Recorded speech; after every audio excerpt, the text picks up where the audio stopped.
This defense, though, first, Laura. The Longhorns won the toss and deferred. Clemson will be on offense first.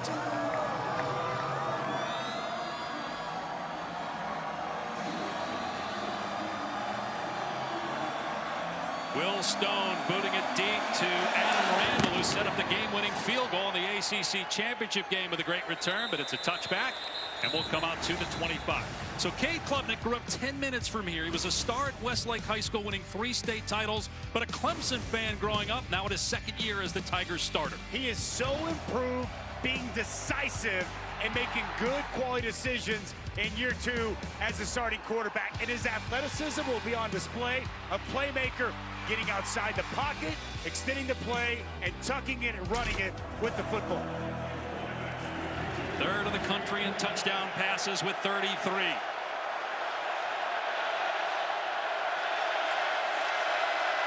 He will throw it on first down, dumping it off out of the backfield to Maffa, and run out of play by Anthony Hill Jr.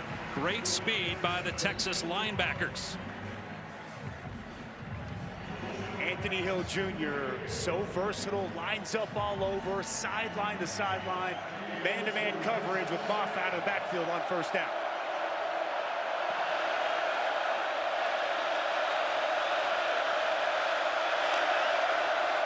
Klubnik to throw again, on the move. Downfield pass is caught for a first down out to the 40 by true freshman T.J. Moore. Was a really nice job by the true freshman T.J. Moore, sitting down in the soft spot in this zone. Heavy zone coverage from Texas. Smart. You find that soft spot, sit down. Nice big target and a first down catch for Clemson. Dusty, they have the top tandem of true freshman receivers in the country, and Moore and Bryant Wesco Jr. Wesco had 2 touchdowns in the ACC title game. Gain of 13, first down in the Clemson 40. Klubnik again to the air, into the sun, and the pass broken up. Wesco looking right into the sunshine, could not pull it in. Jahdae Barron, who won the Thorpe Award, best defensive back in the country, there to make the play. Jahdae Barron last year more of a nickel. Now he's playing corner. You'll see him at nickel. Really good job closing on that football and creating the pass breakup.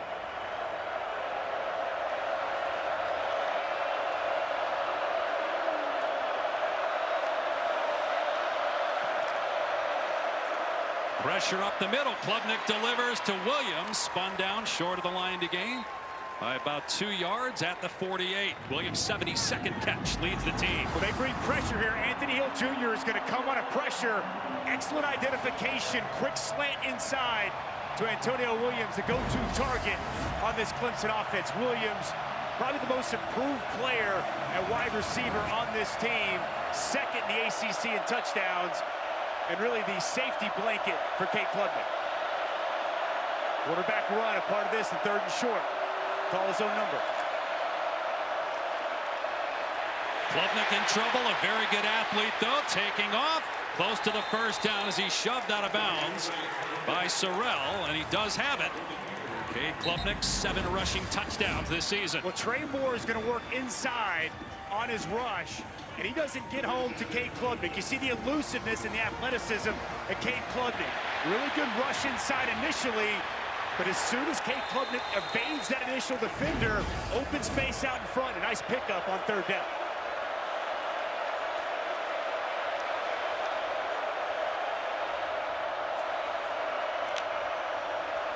Another pass play. Klubnik, everybody covered, so on the move to his left, arm hit, but he delivers a strike to Wesco, and close to another Clemson first down. Looks to be a yard short. 39 catches on the season for Wesco, grew up near Dallas. Well, once again, Cade Klubnik, now he's working to his left. His arm's going to get hit as he delivers this pass. Colin Simmons hits him right as he throws it. That's really good by the true freshman Wesco again. Sitting down the soft spots in these zones, working back to the football. A nice pickup on first down. Klubnik's 6th start against an SEC team. No touchdown passes in the previous 5. Texas showing some pressure, so a run play. Maffa been battling injury, as Laura mentioned. Got off to a great start. Got over 1,100 yards, but the bulk of those came in the first 9 games. Shoulder originally started bothering him week 2, and he's just had to battle through it. He's such a key piece of this offense. The size, the physicality, and with that shoulder, he's not able to do what he's at his best. Running through defenders, being that tough guy to tackle. And he told us he's going to give it everything he's got to have an impact for his team here today. They got the first down at the 38-yard line of Texas. Maffa straight ahead with some room downhill. Gain of about 7 to the 31. Alfred Collins on the stop. Good interior blocking. Marcus Tate, left guard, does a nice job getting some push and jump cut. Good feet there in the hole by Phil Maffa. It's exactly the start that Dabo needed, right, Dusty? 9th play, take time off the clock. Texas only giving up 17 first quarter points all year. Exactly how Dabo Swinney, Garrett Riley would have scripted it coming in here to Austin. Can they finish the drive with points? 2nd and 3, out of empty. Klubnik to the air again. Over the middle, caught by the tight end Brenningstool. First down to the 25. Third team all ACC tight end. Well, Brenningstool again, just sitting down, and they're playing the zone coverage, and he's just going to sit right down here in front of the middle. And we talked about that decisiveness of Cade Klubnik, getting the ball out quick, recognizing coverage, and you see that pass placed perfectly away from Anthony Hill Jr., the linebacker. Jake Brenningstool, not foreign to catching the football, the most receptions by a tight end in the history of Clemson football. Klubnik 5 of 6 passing so far, all short passes. Play clock down to 2, and they got to burn a timeout.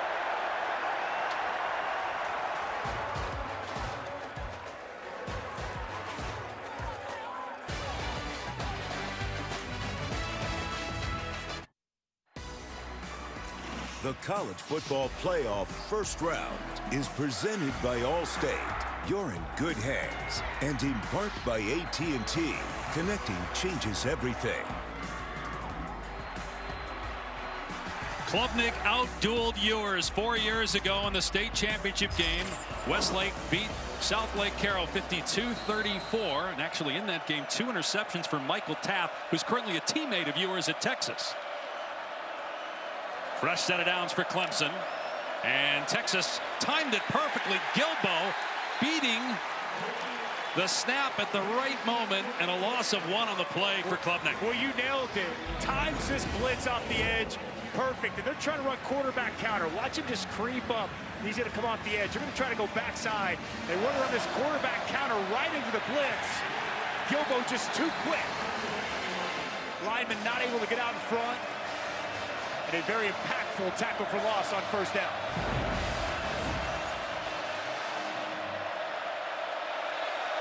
Play 11 of this drive. Klubnik checking into something else here with a play clock down to 5. Already had to burn a timeout with a play clock winding down. Klubnik looking to run. And down to about the 21.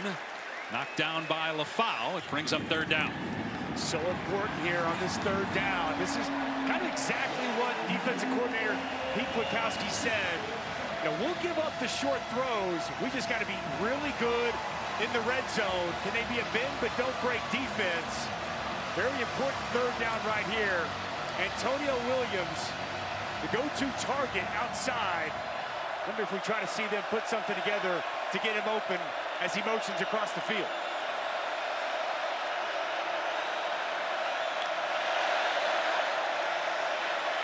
Klubnik dumps it off. Wide open, middle of the field. Antonio Williams into the end zone. Touchdown, Clemson. What a start for the Tigers. They take up half the quarter. And Klubnik finds Williams his 11th touchdown catch.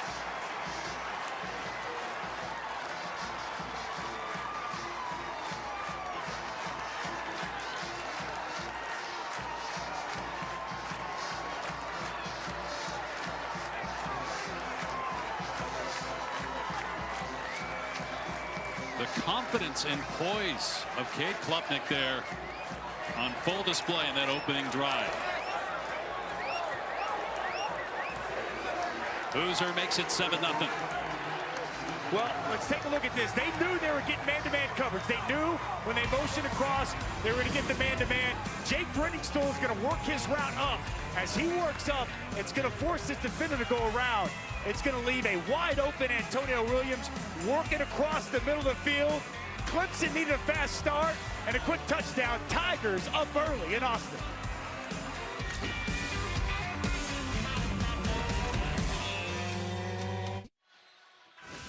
Take a look at today's Tide tackles and a former All-America defensive lineman, Dusty Dvorak, with Dusty's defensive dudes. We like to grind the tape and look for some dominant defenders. This game is chock full. How about on the Clemson side, TJ Parker, so productive, excellent off the edge, using his hands. 11 sacks on the season, 19 tackles for loss will be a key today. And Anthony Hill Jr., the versatility, they move him all over as a blitzer in coverage, downhill against the run. He's a sideline-to-sideline linebacker, one of the best in all of college football. Clemson on top 7-0 after a near 7-minute drive. 5 different receivers catching a pass. Cade Klubnik with a terrific opening possession. Now it's Texas's turn.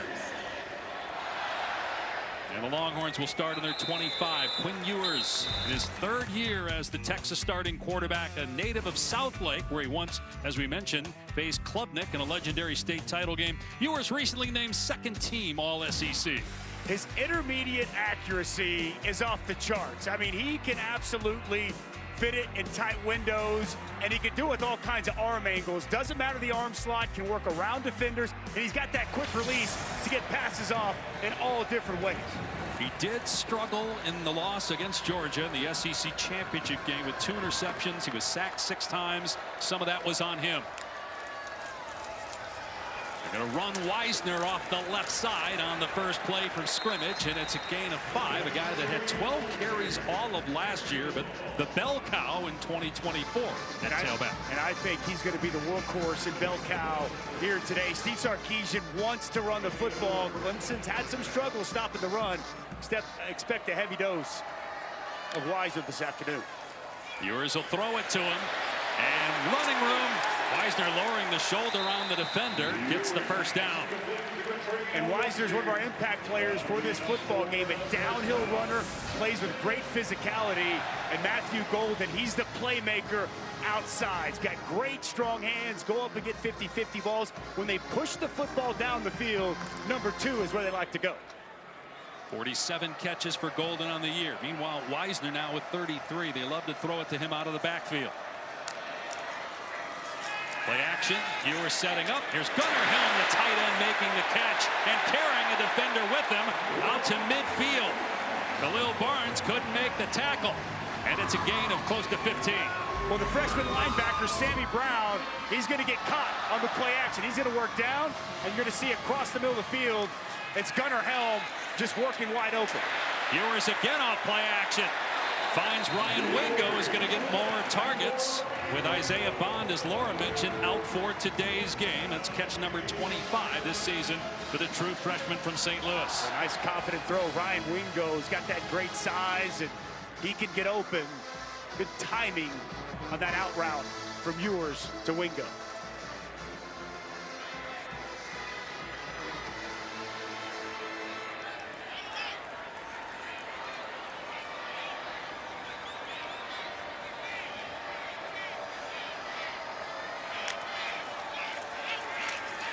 Ewers from the pocket in trouble and sack back near midfield. Trey Williams with the takedown and a huge loss. Well, this is more about the coverage.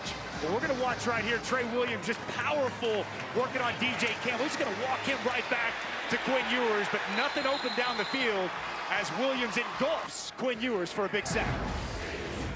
A loss of 10 on the play. First sack of the year for Williams. And Ewers in trouble again. Dumps it off to Wingo out in space. Beats his man downfield and then gets clocked at the 39-yard line by Terrell. He gets back to the original line of scrimmage, so 3rd and 10. Important 3rd down here for Texas and Quinn Ewers. I'd expect here defensively from Wes Goodwin. He likes to dial up pressure, likes to be aggressive. See if he brings some added rushers to try to get the ball out of Quinn Ewers' hand. Texas keeping it on the ground. And a ton of room for Wisner down the sideline. First down, Texas.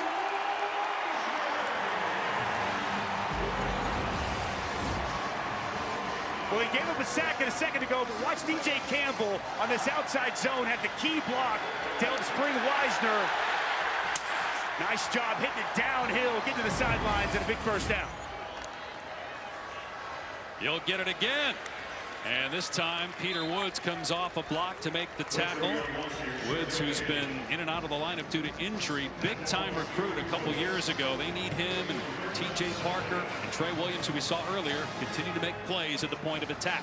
Peter Woods, man, he is so athletic for a 300-plus pounder. He'll play inside, he'll play outside. A big, important factor for this Clemson defensive line, especially slowing down this rushing attack of the Longhorns. Yeah, Sark told us they want to watch to see where do they put Woods, outside or inside, throughout this game. He's inside right now. On 2nd down and 8, Ewers to the air and hits Helm in the middle of the field. Trying to wrestle him down at the 8-yard line. A host of Tigers about a yard short of the line to gain. Helm has become a big-time target, replacing J.T. Sanders, now starting for the Carolina Panthers at tight end in the NFL. It just developed so much as a player under Steve Sarkisian and this regime, really having a stellar senior season. It's 3rd and short here. This is an area where I expect them to run the football. And Arch Manning is in the game potentially to do that. The crowd going wild for the nephew of Peyton and Eli. They put him in this situation a lot this year to run the ball. Instead, he hands it off, and Blue tackle by Carter and Sammy Brown. He is short. It's 4th down. I think Steve Sarkisian is going to go for it. I think he's going to keep the offense on the field, bring Quinn Ewers back in, and run their offense. No doubt, Steve Sarkisian trusts his defense, trusts this offense, and I think he recognizes they want to come away with this opening drive with a touchdown. Analytics say go. Steve Sarkisian says go. Power football, I'm handing it off. And they will to the first man through. Jarrett Gibson, the true freshman, got the first down to the 3-yard line. 1st and goal for the Longhorns. Will run right behind your veteran leader, making his 55th career start, Jake Majors. Nice push movement on the interior. That offensive line, Jarrett Gibson, he's built like a fullback. He's 5'10", he's 205 plus. Nice job getting downhill immediately, moving the chains and converting on that crucial 4th down. 12th play of the drive. Texas trying to answer Clemson's long drive to start the game. Run play, Wisner. Powers his way to the goal line and in for the Texas touchdown.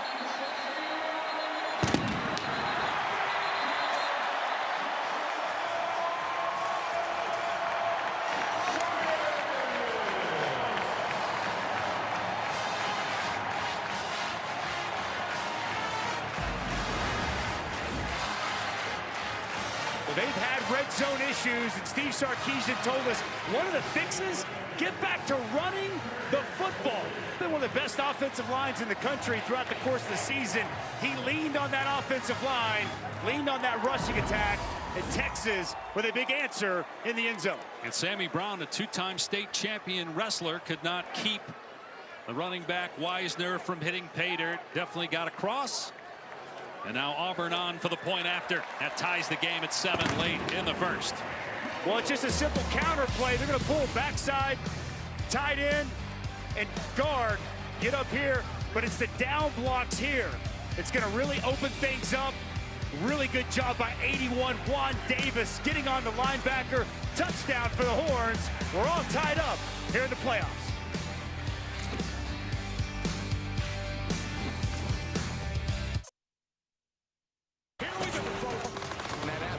Is going to be incredible.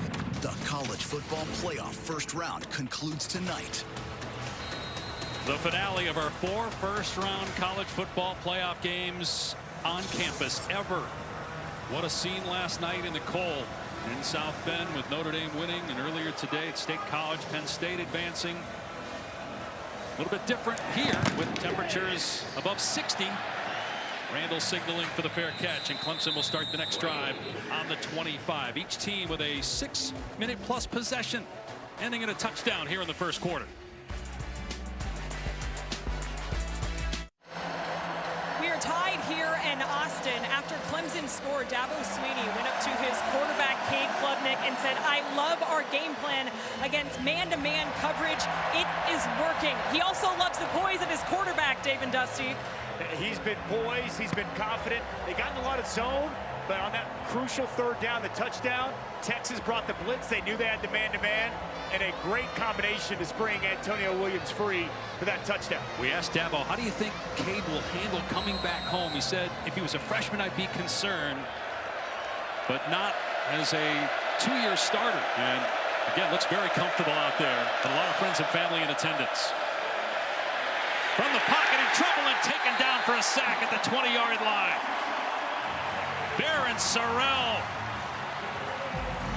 Well, Barron Sorrell has been around for a long time, the veteran. This is good on good. Blake Miller, one of the best tackles in the ACC. Watch the hands. Win with the chop, the rip, the dip, and the big sack on Cade Klubnik. What a senior season Barron Sorrell has put together, and a big sack to start this drive. So Texas overcame a 2nd and 20 on its last possession. Clemson now trying to overcome a 2nd and 15 back at its 20-yard line. Klubnik checking it down to Randall.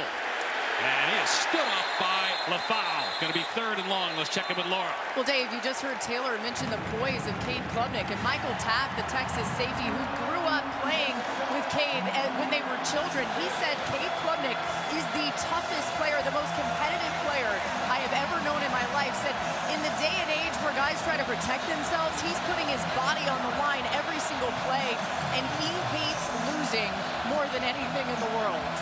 And Laura, so does Tapp, and what a job he's done going from walk-on to second-team All-America.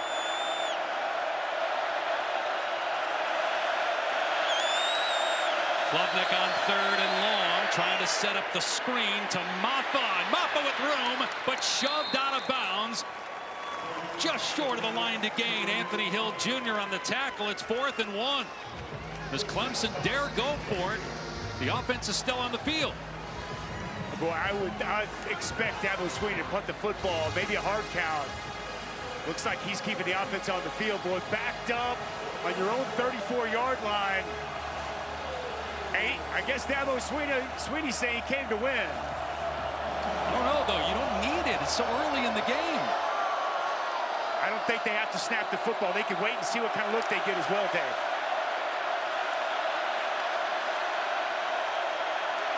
Yep, just going to take it to the end of the quarter. Although a flag is down, it was awfully close between the play clock and the game clock. Let's see if the play clock was ahead or not of the game clock. But you can see there no intention of going for it. There is no foul on the play. That's the end of the first quarter. Timeout on the field. And would imagine, even though it's still 4th and 1, that Clemson will punt when we come back. 7-7 after 1 in Austin.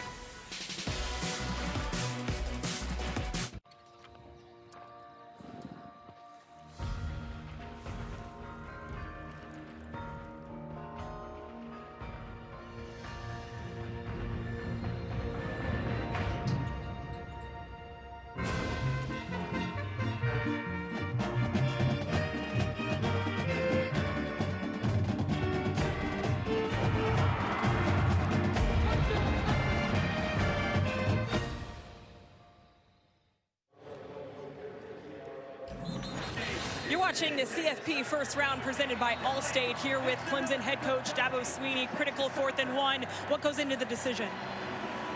Field position, you know, they just went down the field on us right there. We got to make some adjustments, so we'll see what we do here. Thank you, Coach. Okay. Dave? You saw the smirk on the face of Dabo, and like we all know he was going to punt. He wasn't going to go for it that early in the game on 4th down at his own end. No need to. You got a big physical defensive line. Last thing you want to do is sway this momentum on the road and give Texas a short field. The right move here to punt the football. Aiden Swanson to boot it away. Silas Bolden is deep. And short catch. And the fair catch made on the dive. Dave, I want to go back to that third down. They set the screen up perfectly to Phil Maffa. Watch the effort of Anthony Hill Jr. as he's going to come out of the stack and chase this down. Just an incredible job by him, giving maximum effort. Starts to come inside and then works all the way back, chases that down and gets just enough of Maffa to get him short of first down yardage. That's what it takes to win in the playoffs, giving that extra added effort to do whatever you can to make a play and get your defense off the field. But only a 31-yard punt. Sweeney was hoping for more, trying to flip the field, and so Texas takes over at its 35. Great start for Ewers on that first drive, 5 for 5. Wisner had success running it. He had the touchdown, trying to find a hole. It's not there. Stood up by Woods after a 1-yard gain. Peter Woods is an absolute force on the interior. Nice job also by Jaheim Lawson, sophomore defensive end. Good job at the point of attack by that Clemson front. Little up-tempo. Wisner, big hole. First down. And out to the 48-yard line. Gain of 12. With the interior of this offensive line, Jake Majors, Hayden Connor, 52 DJ Campbell. That's just an inside zone, a good vision and downhill running from Wisner. Third straight carry, Wisner. Got popped by Barnes, but was able to bounce off of him down to the 45. Let's check in with Laura. Well, Dave, as you guys know, we were told that Quinn Ewers would not be wearing his Taco Athletic X brace on the right ankle, but if we look closely, which we'll show you, he is wearing it. He was not wearing it in warm-ups, but then put it on when he came out to play. I would imagine something happened in warm-ups. He obviously is feeling well enough to be out there, but a reminder that this brace has redefined ankle recovery, allows players to play a lot quicker than they would be able to normally with an injury. On the end-around pitch, Wingo breaking tackles and getting the first down. Inside the 40-yard line, a gain of 7. Well, this is very well done on the perimeter initially. And it's just poor tackling. Watch the strong running of Ryan Wingo. Runs through the arm tackle of Avion Terrell, the best corner for this Clemson team. The defense was in position, played it right. A good strong running from Wingo and a first down. But back to Laura's report, that ankle injury for Ewers has been an issue the last few weeks. Ewers missed a couple games with an oblique issue early in the year. Manning started those games. Ewers missed some time last year and the year before due to injury. He's looked sharp in this game, but so far on this drive, it's been the rushing attack. And here's Jaden Blue with room off the right edge. Inside the 20, turning into Jets, into the end zone, touchdown.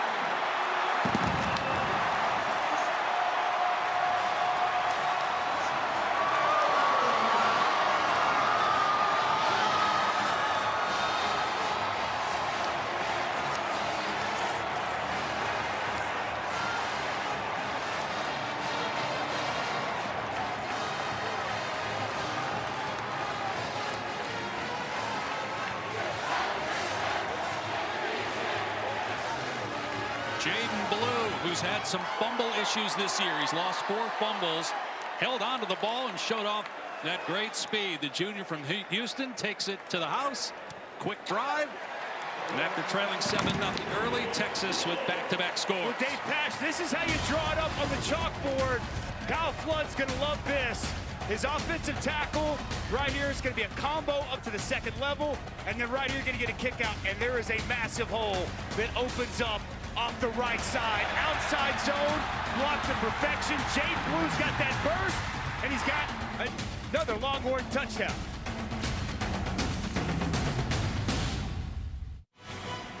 The final game of this thrilling CFP first-round action presented by Allstate, coming up 8 Eastern, ESPN and ABC. Tennessee and Ohio State from the shoe. Who do you like? It's going to be rocking tonight in the shoe. I think it's going to be a fantastic matchup. Interested in Ohio State's offensive line against that Tennessee D-line. I think the Buckeyes pull off a close one tonight in Columbus. Winner of that game goes to Pasadena to play Oregon. Winner of this game moves on to Atlanta to face Arizona State. And the winner of those games would meet in Arlington in the semifinal. Here's Adam Randall with a big return to set up the field goal to win the game in the ACC championship, but he's knocked down short of the 20 here. We thought coming into today, the Texans were going to lean on that offensive line, lean on this rushing attack, and that's exactly what they've done. It's Wisner on the perimeter, the touchdown run by Wisner, just power football, working his way in. And how about the burst and the speed on the edge by Jaden Blue as he takes it to the house. 10 of the last 11 plays have been runs. Steve Sarkisian leaning on this rushing attack for his offense. Meanwhile, the opposite is true for Clemson, 2-1 in terms of pass to run plays so far. Cade Klubnik has looked good. 92 rushing yards to 10 in favor of Texas, but again, not many attempts, although they're going to run it here in a huge lane off the left side, and breaking free is Adam Randall. So Randall, a wide receiver, lined up in the backfield. They need help because Maffa's injury, and the backup Jay Haynes is out for the year, and Randall goes for 41 yards. How about Randall hitting it downhill? Massive hole opens up on the inside, and he makes Michael Taft miss. Michael Taft takes a poor angle, overcommits. Good strong running and a huge chunk play for Adam Randall. Made that crucial kick return in the ACC championship game, and what a great way to start this drive here for Clemson. They ruled that he was down at the 40, and now Randall lined up in the slot as a wide receiver. And credit Clemson's coaching staff, Garrett Riley, knowing Phil Maffa, not 100%. They've only got young running backs behind him. Adam Randall, seen him lined up in the backfield multiple times. Looks like this could be something that we see quite a bit of throughout the course of this ballgame. Yeah, pre-snap a moment ago, he was lined up in the slot and shifting next to Klubnik from the Texas 40. Randall again spins off of Broughton and gets positive yardage down to the 36 for about 4 yards. It's a nice pickup.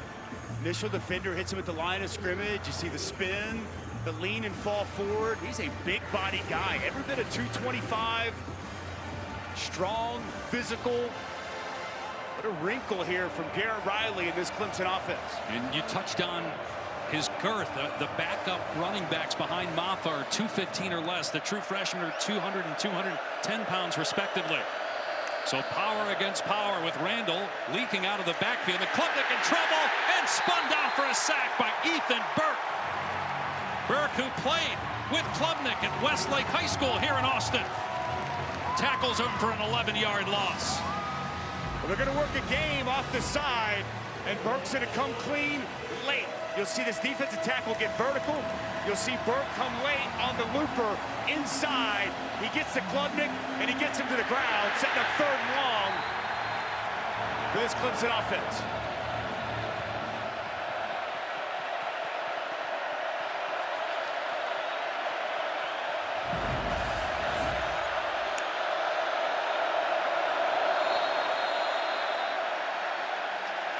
Another timeout taken by Clemson with the play clock winding down. 3rd and long when we come back.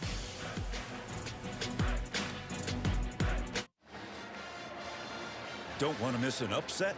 Just tell Siri. Show me the college football schedule. All the first-round games of the new 12-team college football playoff are on site. The quarterfinals, basically bowl games. You got the Verbo Fiesta Bowl. Boise State will take on Penn State. We know that matchup now. Chick-fil-A Peach Bowl. Arizona State will play the winner of this game New Year's Day. Rose Bowl presented by Prudential. Oregon against Tennessee or Ohio State. And Georgia Notre Dame in the All-State Sugar Bowl. Oh, that's going to be a good one. You like physical football? Get ready for Georgia Notre Dame. That's going to be great defense and great physicality in that matchup. 3rd and 14 on the last possession. Now it's 3rd and 16. Can they get about 8 to 9 yards here and give their kicker Nolan Hooser, a true freshman, a chance? Won the ACC title on a 56-yard field goal at the buzzer. Colin Simmons, great edge rusher up top. The true freshman, the best pass rusher on this Texas front. 4-man rush. Klubnik passes in traffic, incomplete. Trying to hit Wesco, and Barron was there to break it up. Rashade Barron is just so good. So good. There's a reason he won the Thorpe Award this season. Watch him in coverage here work.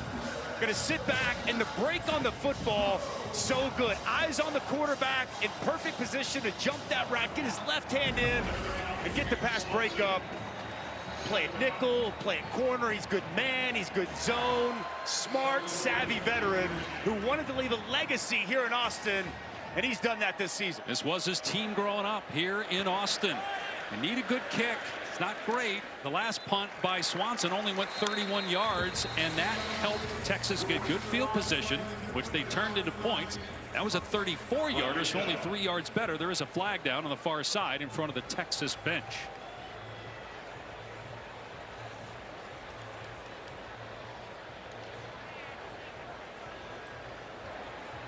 Illegal shift. Kicking team. 5-yard penalty added to the end of the play. First down, Texas. The special teams so important in these playoff games, and you've got 2 bad plays already on teams by Clemson. Unrivaled is coming to TNT Sports, a new league set to revolutionize 3-on-3 basketball. From team play to one-on-one tournaments, watch stars like Angel Reese and more battle to claim the crown. Don't miss Unrivaled beginning January 17th on TNT, True TV, and Max. Dave Pasch, Dusty Dvorak, Taylor McGregor, Laura Rutledge here in Austin. First ever college football playoff game on campus at the University of Texas in front of 100,000. Viewers pass is complete to the perimeter for Silas Bolden. And Terrell there to make the tackle. Fans wanted a flag for extracurricular, but won't get it. It's a gain of about 8. Cushion outside on the perimeter. Easy open access there for Silas Bolden. And one thing that's kind of been overshadowed by this rushing attack is Quinn Ewers' start, Dave. 6 of 6, 57 yards. He's looked really efficient, really good. This offense for Texas really clicking on all cylinders. Blue trying to find room, got the first down. Tackled by Barrett Carter. It makes it so much easier on Ewers when you can run the ball like they're doing it right now. They're getting so much push up front. You know, one thing about Sark's offense this year, they've run more gap scheme. He's typically an outside zone, base principle, core run. This year, they've run a little bit more of their gap scheme runs, but today, a heavy dose of zone runs against this Clemson front. That's Blue in motion. Wisner's already in the backfield. Play action. Ewers setting up. Pump fake. Now takes a shot. Middle of the field. He's got Golden. Golden makes the catch despite getting hit as the ball arrived by Terrell. That's a gain of 43. Well, the safety's going to come up just one-on-one outside. Middle of the field's open. I like the strong hands and competitive catch and concentration for Matthew Golden. He is so good down the field. And the coaches told us his hands are incredible. Big-time splash play, moving the chains. Back to the rushing attack. Wisner. And they're getting good yardage running the ball on first down. Back to Golden, one of the best big play receivers in all of college football. And he's got 8 touchdowns on the season, which led the team second in the SEC. Had 162 yards in defeat in the SEC title game. Now this is the area of the field where Texas has struggled this year, on the cusp of the red zone or in the red zone. They got all the momentum right now. Can Clemson get a stop? Wisner carries. First down. Drives right through the chest of the corner, Jaden Lucas. Well, Cameron Williams just getting work done. He's on Barrett Carter. He's just going to pave a path, open a big hole up. Watch this kick out block by Cameron Williams. And Wisner just again getting downhill, running right off the blocks of his offensive line. Powerful running continues for Texas. 93rd in the country, though, in red zone offense during the season. Wisner on the cutback into the end zone. Another Texas touchdown. Your red zone problems go away when you can run the ball.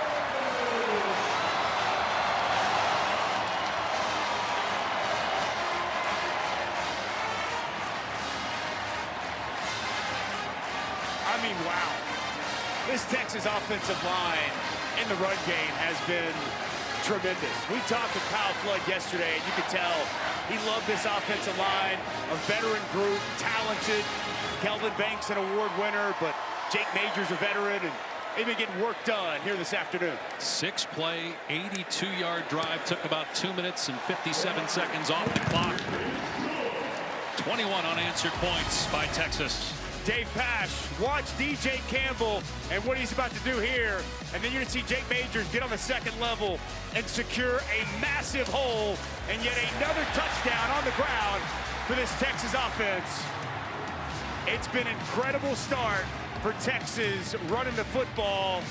All horns here early in Austin.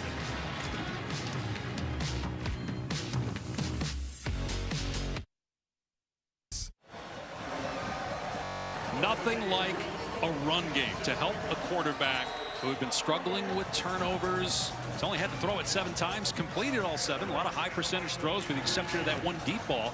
122 rushing yards already for the Longhorns. And a dominant start to this first half, and Wes Goodwin going to have to make some adjustments defensively and find a way to stop the bleeding against the run. Adam Randall did not have a carry this season until 2 run plays on the last possession and barely gets to the 20. Great kickoff coverage by Texas. Smarter decisions brought to you by NerdWallet. Well, when you run the football, and it sets up the play-action pass. Couple of play-action passes that Quinn Ewers taking advantage of. Texas really loves to utilize the play-action. Here, going to push the football down the field to Matthew Golden. And then once you set up the play-action, get back to physical downhill running. They complement each other so well. And now a huge drive, Dusty, for Clemson. Down 21-7. You wonder about the health of Phil Maffa. We haven't seen him in a while. And David Eziamume, a true freshman, in it running back now. And Klubnik going to run the ball. And gets dropped at the 27, but a good run on first down of about 7 yards. This is a huge part of the rushing attack. Cade Klubnik, quarterback draws, quarterback counters. Obviously, we've seen him on a 3rd down earlier this game, just tuck it and run. We said coming on, he's going to have to play hero today. He's looked sharp throwing the football, and you touched on it. This is a crucial drive right here. As much as anything, just keep your defense off the field, and Cade Klubnik going to receiver. Yep, you got Randall in the backfield with Keith Adams Jr., and they go with the direct snap, and Texas not fooled. The tackle made by Burke, but Colin Simmons, the true freshman, was all over that. A big loss. I was checking with Taylor, get an injury update on Maffa. I have been watching Maffa on the sidelines, and he told us how much he would play in this game would be based on pain tolerance. He looks to be in pain on the sideline. He's been using a band to activate that left shoulder, trying to stretch it out. He's trying to fight through that pain, but clearly can't right now, guys. And they just tried to get creative with the run game, and it didn't work. It was a negative play, and now it's 3rd and 7, 3rd and obvious passing situation. Antonio Williams motions out of the backfield, near side. Klubnik's pass knocked into the air and intercepted, picked off by Colin Simmons.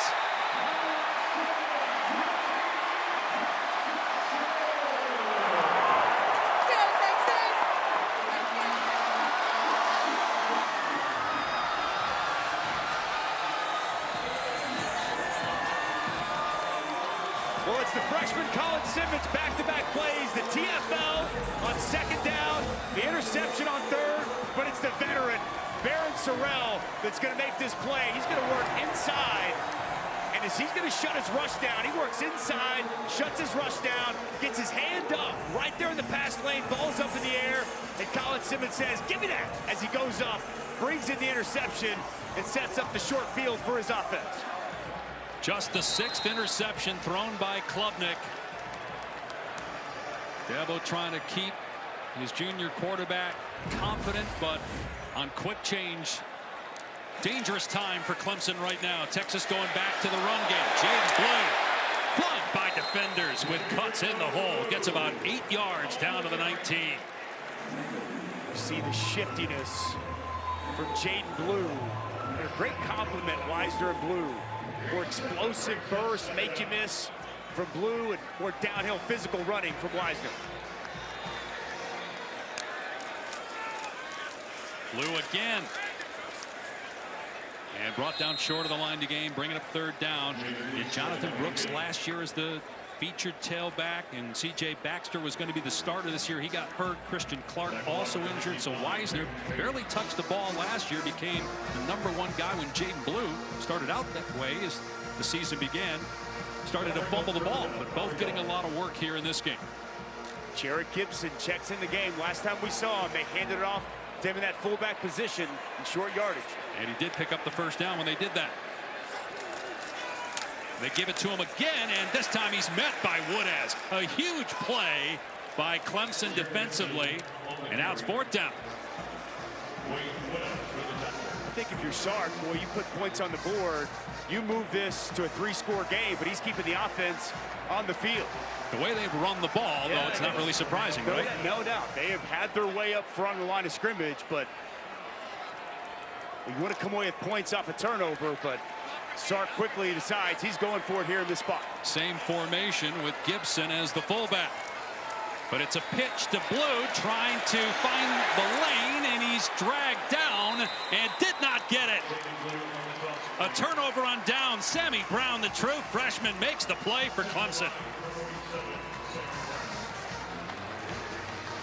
Wow, it's a huge stop for this Clemson defense. Had to have it. And a true freshman for Texas made a couple of plays, and this time it's a talented true freshman linebacker from Clemson. Sammy Brown scraping downhill, making that play, and denying Jaden Blue the first down. We'll see if that decision comes back to haunt Texas. As you mentioned, you kick it there, you make it a 3-possession game, but understandably, the way they've been leaning on that Clemson front, Texas tried to run the ball on the perimeter, but Clemson's got very good speed at the linebacker position. Klubnik throwing on first down. T.J. Moore on the catch, and he gets walloped by Jelani McDonald after a short gain. The one thing watching this Texas defense, they leverage the football and tackle so well, Dave. Best tackling team I watched all throughout the course of the season. They do a lot of things right, but tackling might be at the very top of the list for me. Number 2 in points allowed. Texas just 12 points per game. Only Ohio State better, 10 points per game. They play tonight against Tennessee and Columbus. Klubnik on the move and throws to Williams on the sideline. Did he get a foot down? Looked like he did live. The officials having a conversation. It would be a first down. No, incomplete pass. Boy, it's so close on the sidelines near us. Williams tried to keep that foot in. Looked like when he had possession of the ball, his feet were off the ground. Feet off the ground. He stretched and gave it everything he had. Foot just off the ground as he caught the football. So they're going to look at this further. Let's bring in Matt Austin, our rules expert. Did you see what we did? Incomplete pass. That's what the officials called on the field. I did, and this is extremely close. I mean, it's within a fraction of a second on whether that foot was still touching. The other key is did he, when he caught the ball, did it stick in his hands, or was there any kind of bobble at all? Did it slide through? Anything like that is not going to be a catch. But this one's close. I would not be surprised if they overturned it.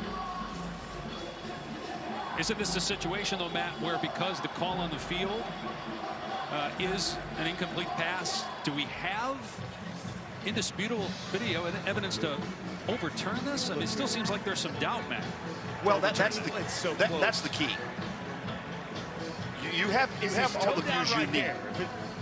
Yes, looks like it is down. I think you have the view. It's just, can you tell? Is it clear and obvious that he had the ball with the toe down?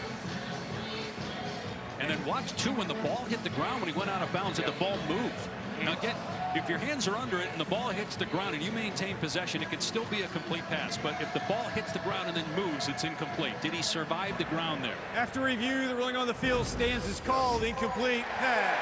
I think a lot of variables in play there that made that call on the field stand. And now Clemson faced with a 3rd down. Respect and appreciate the effort there of Williams to do everything he can to stay in bounds. That pass just a little bit outside and couldn't stay in.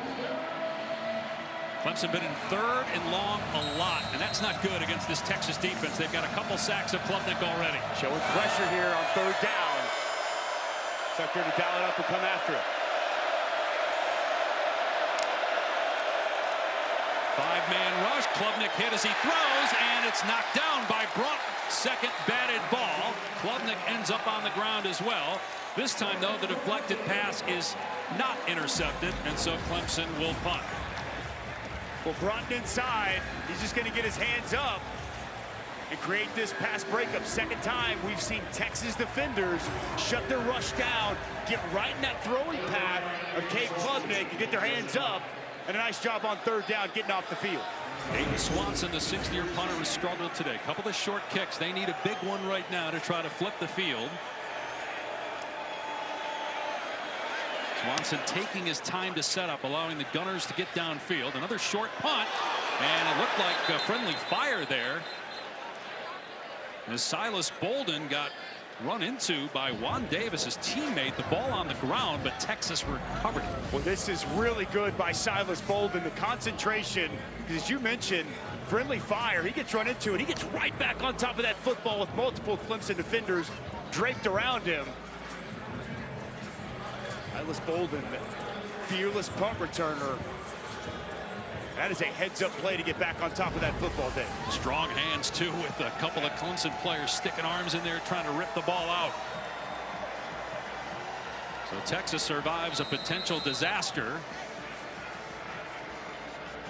Would have shifted momentum back to Clemson, and they would have had the ball in plus territory.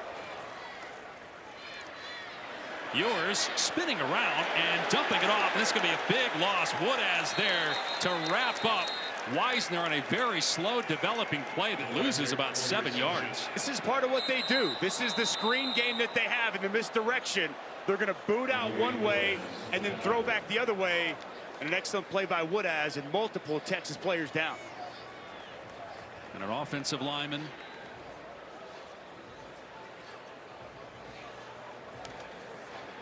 Just trying to make sure on the other number before we say, yep, it is Wisner, the running back. And you see him on his feet. Just trying to make sure of the number of the other player down before we announce that. 56, Cameron Williams, the right tackle, Dave.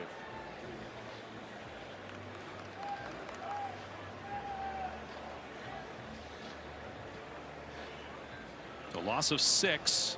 When you take a look at what happened here between the two Texas players who went down. Again, this misdirection, they're going to boot opposite and then throw back with Lyman out in front. Woodaz reads it well, and you see Cameron Williams just gets fallen on. Right leg kind of got pinned there as Wisner went to the ground. You also saw Cameron Williams go and try to pull his running back, which you can't do.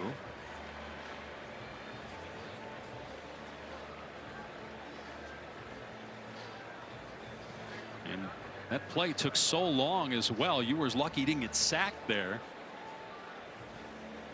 Just outside 3 minutes to go here in the first half. Clemson led 7-0 early on. Scored on its opening drive. Took about 7 minutes off the clock. But then Texas started to get going with the ground attack. 21 straight points by the Longhorns. They've rushed for over 120 yards in this game as Williams has helped up.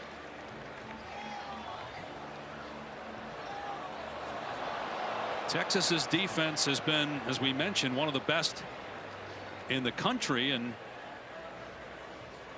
most of the games they've been in, they've dominated the opponents. There have only been 2 games decided by 1 score, the SEC title game and a 3-point win at Vanderbilt. Well, Cade Klubnik started out on fire, 8 of 9 and a touchdown, and since then this Texas defense, that's one of the absolute best in college football, has really settled in, stymieing Cade Klubnik. 1 of 5 since that start. The interception, the negative plays created, and they are showing in this first half why many regard them as one of the absolute best doing it, as we continue to see Cameron Williams work his way off the football field. About 5 yards per play so far. 29 takeaways now in the year, including the interception off the deflected pass that leads the nation. We got 8 straight games with 2 or more takeaways. An incredible streak by this defense. And now Trevor Gooseby comes in at tackle. Kelvin Banks Jr. missed the SEC title game. Gooseby started for him and held up against Georgia. Banks is healthy and back in the lineup, but Gooseby in for the injured Williams here now at right tackle. Ewers on 2nd and 16. Throws, and it's deflected and picked off. Intercepted by R.J. Mickens. And Mickens takes it into the end zone. A pick 6. Clemson back in the game. penalty marker down, though, in the secondary. R.J. Mickens, whose dad Ray played DB for 11 years in the NFL, if it stands, has potentially a game-changing interception return for a touchdown. The interception's going to stand, Dave, but I think they're going to wipe off the touchdown. After the interception, personal foul, illegal blindside block, intercepting team number 8, 15-yard penalty, first down Clemson. So that's Trey Williams called for the penalty. It will be Clemson ball.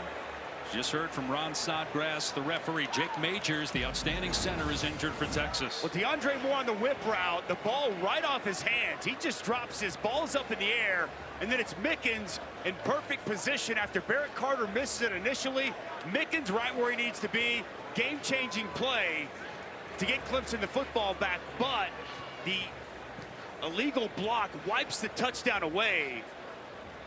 And it's going to be Trey Williams going to work back and get a block on Jake Majors. You see him right here at the very bottom, working back on Jake Majors. That's tough. He had his head in front. Let's go ahead and bring in Matt Austin. Matt, what's your take on the penalty there against Trey Williams?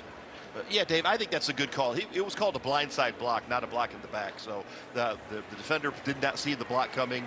He could have just pushed him with two hands, would have got away with it, but he blew him up pretty good. So that's a good call. And it was unnecessary at that point, too, by Trey Williams. I mean, Mickens is all the way down the field at that point, and it puts the ball back at the Clemson 45-yard line instead of a touchdown. There's Trey Williams. He sees the interception. The illegal blindside block they call on Trey Williams. First incomplete pass for Quinn Ewers today. And it's an interception, his 10th of the season. He had a tip ball that was picked off in the SEC championship game. Wasn't a great throw in that game, but we've seen that this year from some of the Texas receivers, not able to secure passes. And that almost was picked off initially by Carter, but then secured by his teammate R.J. Mickens. Defense stepping up. They got the fourth down stop. The offense wasn't able to do anything with it. Now they're able to generate that takeaway. Important now as we get close to 2 minutes left. Clemson takes advantage of this turnover and comes away with some points.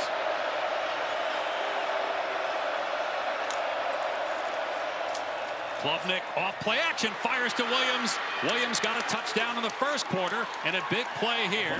A gain of about 20.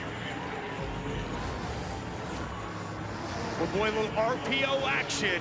He puts the ball in the belly of the running back, gets those backers up, second level's open, and a strike delivered to Williams. Design quarterback run out of an empty set. Klubnik down to the 31. Talked about his athletic ability. Almost 500 rushing yards and 7 touchdowns on the season. Remember, Steve Sarkisian elected not to kick a field goal. Went for it on 4th down a couple of possessions ago. Didn't get it. Clemson sees momentum. Not a chance to get within 7 points at halftime as we hit the 2-minute timeout here in Austin.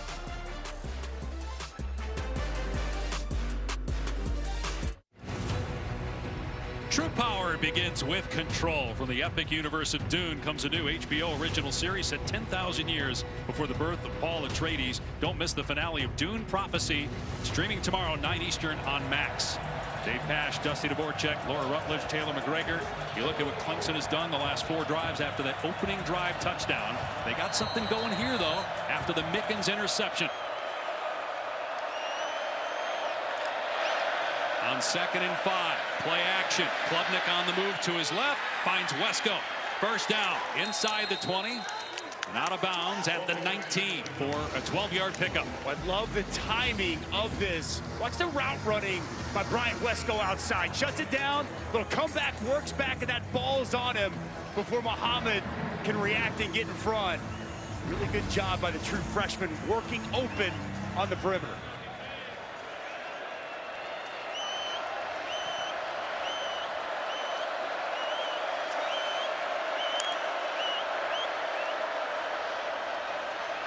Going to be a throwback to Brittingstall, and it's almost picked off by Lafau, who would have run that back for a touchdown. Well, Garrett Riley, Dabo Sweeney digging in their bag of tricks. But LaFau is not fooled whatsoever. Really good identification by him. They're trying to throw it back to Brenningstool, the tight end. And that thing almost picked off and taken back the other direction. Excellent recognition and a nice play by LaFau. We have not seen Phil Maffa back at running back. Keith Adams Jr. is in the game at running back here. And another design quarterback run. Klubnik gang tackled, but able to pick up about 5 yards on the play.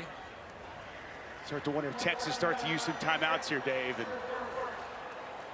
And they will do that, try to preserve some time for the offense. Meanwhile, let's go back to the studio, check in with Kevin Negandhi. Dave, Mercedes-Benz halftime report minutes away. Booger McFarland, Kevin Negandhi. Your highlights of Penn State's defense standing out in Happy Valley as they get a playoff win. We'll get you ready for Ohio State, Tennessee, and Columbus. Texas's offense was rolling before that INT. No doubt, a really good job by this Texas offensive line. When they win, they run the football. They're doing a good job today, but imperative that Clemson scores here. They got some momentum. They got to keep it going into halftime. All right, highlights coming your way. Back to you, Dave and Dusty. So far for the home team, it's been rather easy in this first round with last night Notre Dame handling Indiana. That was a 10-point game, really wasn't that close. And then now Penn State winning handily over SMU. Clemson up big so far, but chance for Texas, rather, Clemson a chance to get back in the game. Winner plays Arizona State January 1st in the Peach Bowl. You know, Kenny Dillingham and his players at home watching this one very closely. I'm getting Cade Klubnik outside the pocket. He's been really accurate. We've seen Texas start to get some pressure.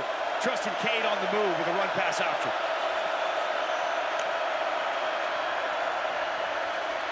Klubnik with time, everybody covered. Now his pass incomplete. Did not have a lot of that football. Looked like Wesco was open. It bounced to him. Clemson will bring on the field goal team here on 4th down and 5. Easy decision here for Dabo Swinney. Come away with points after the takeaway. Kind of build some momentum going into half and cut this thing to an 11-point game. Nolan Hooser, true freshman. He's had a couple of kicks blocked this year. Was the hero of the ACC championship game.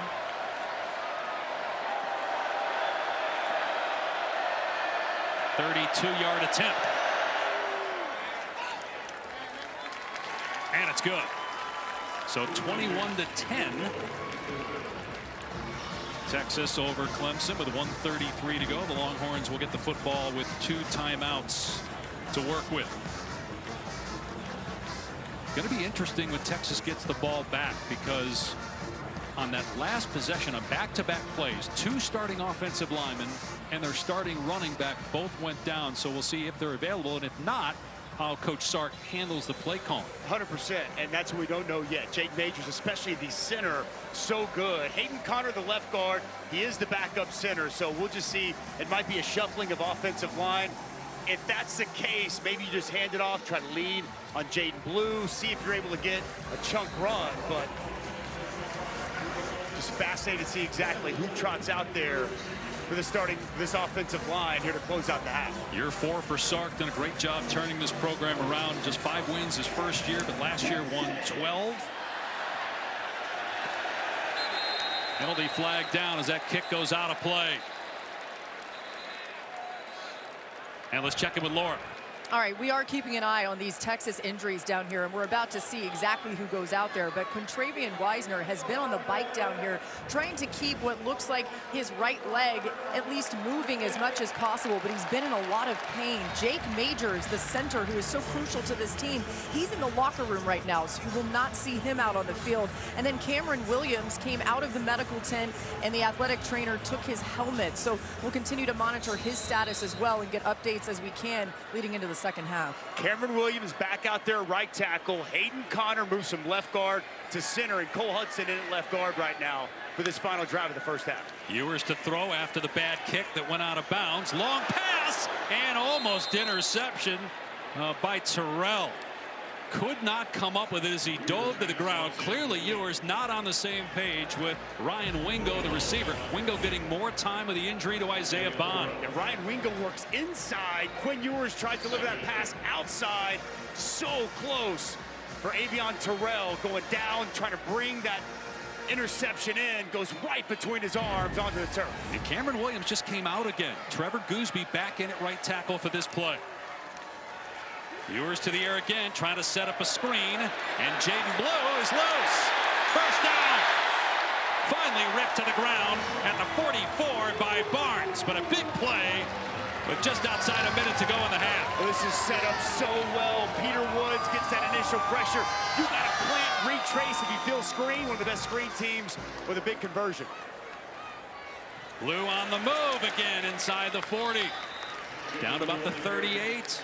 Getting close to the field goal range for Bert Auburn, whose career long is 54 and made a 49-yarder this year. Texas has 2 timeouts. We'll get stoppages on first downs as well with a minute remaining. Pass play, Ewers. And that is broken up beautifully by Mickens, who had the pick earlier.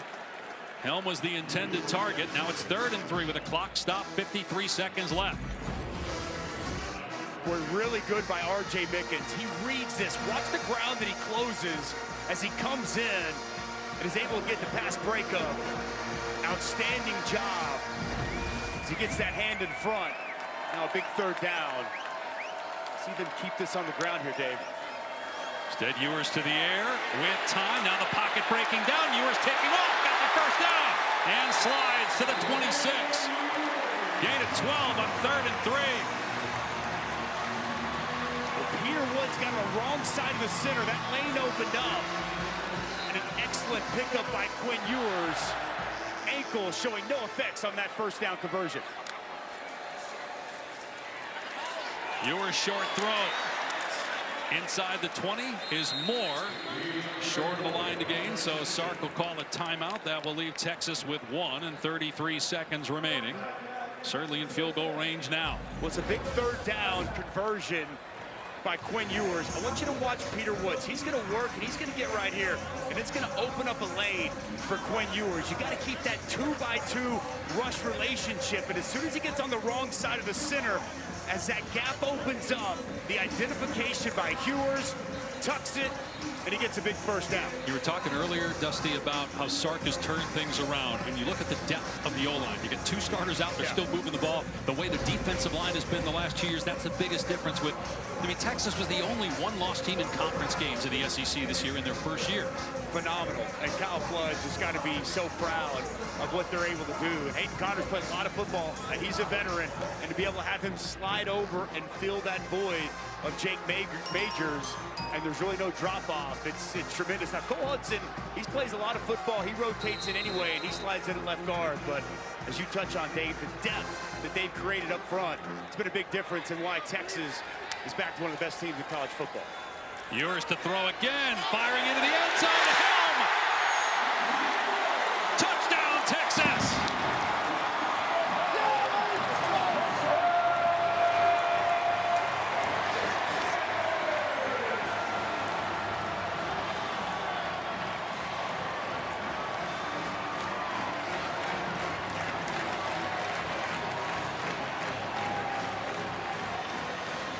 Quinn Ewers with his 26th touchdown pass, 25 games in a row with a touchdown pass, the longest active streak in the country. Second all-time at Texas behind Colt McCoy, who's here today. And what a response by the Longhorns. They are back up 28-10. Well, Gunnar Helm's such a weapon for this offense. And R.J. Mickens just going to look in the backfield and sink it too far up. Watch him here at safety. He's going to sink up. And here's Gunnar Helm. He's just going to wind up wide open. The pressure is non-existent from Clemson. The nice, clean pocket. Quinn Ewers can step into that throw. And a wide open tight end in the back of the end zone. Nice job by Gunnar Helm, the big man, getting his feet inbounds as he brings in a Texas touchdown. Perfect throw by Ewers as well. Clemson had momentum, but Texas grabs it back in the closing moments of the second quarter. Second straight CFP appearance for Sark, and the Longhorns seeking their 5th ever 12-win season, will be the second time with 2 straight 12-win seasons, the other coming in 08-09, the last time Texas played for the national championship. Lost to Alabama back in 09. Adam Randall deep. And immediately signals for the fair catch so they don't lose any time. Start on their 25. The quarterback during that stretch, right there, Colt McCoy, who was out-dueled that day by Greg McElroy, our colleague, in the national title game 2009 season. He left early in that game. He did get hurt. Full disclosure, I think it was Marcel Darius who delivered a pretty big blow. What a phenomenal career by Colt McCoy. As you know, there with the Arizona Cardinals as well. Long tenure in the NFL. Broadcaster now. Had a good chat with him before the game.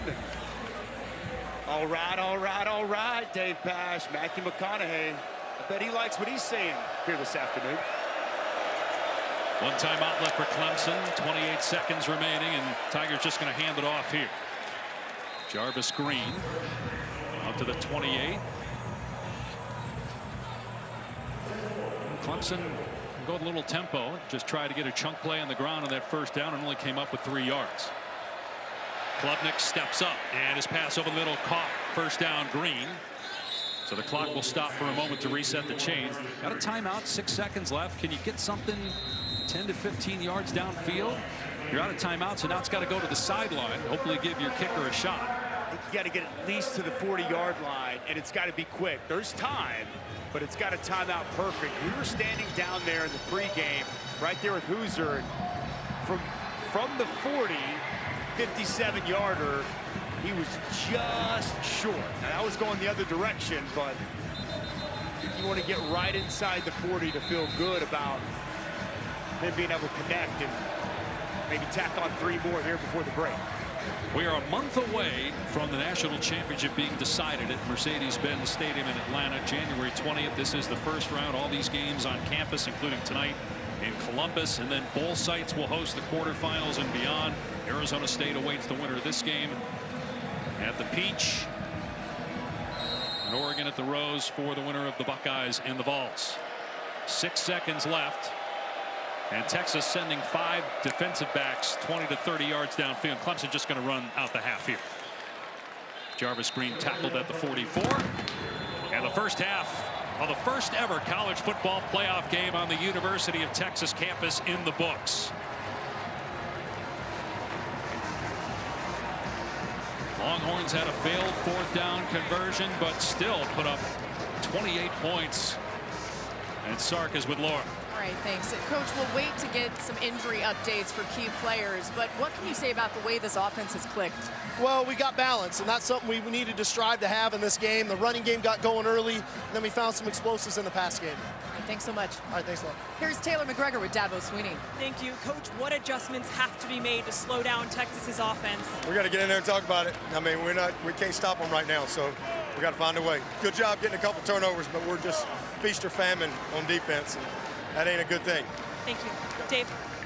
Yeah, Clemson on pace to give up 600 yards in this first half. They're down 28-10 to the Longhorns. And on the other side of the break, it's the Mercedes-Benz halftime report with Kevin Agandi and Booger McFarland. All Texas at halftime.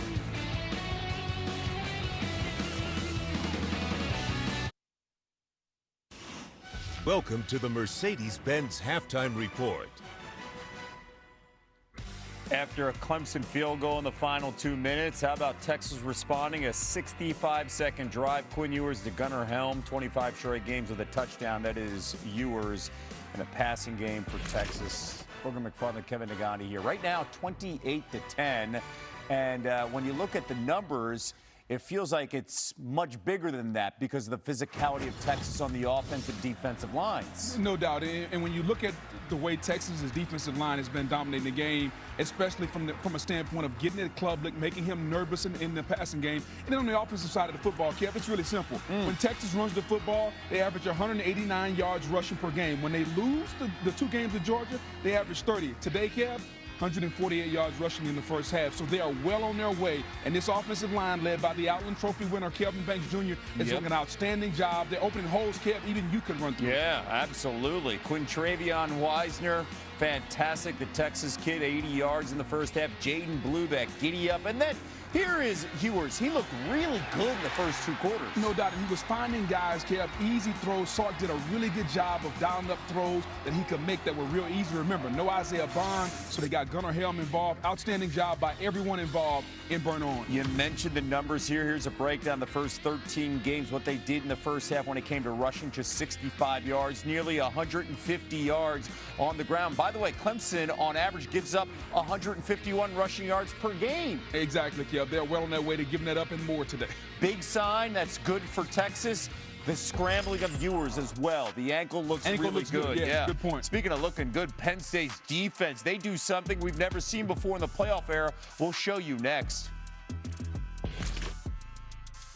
This halftime report is presented by Mercedes-Benz.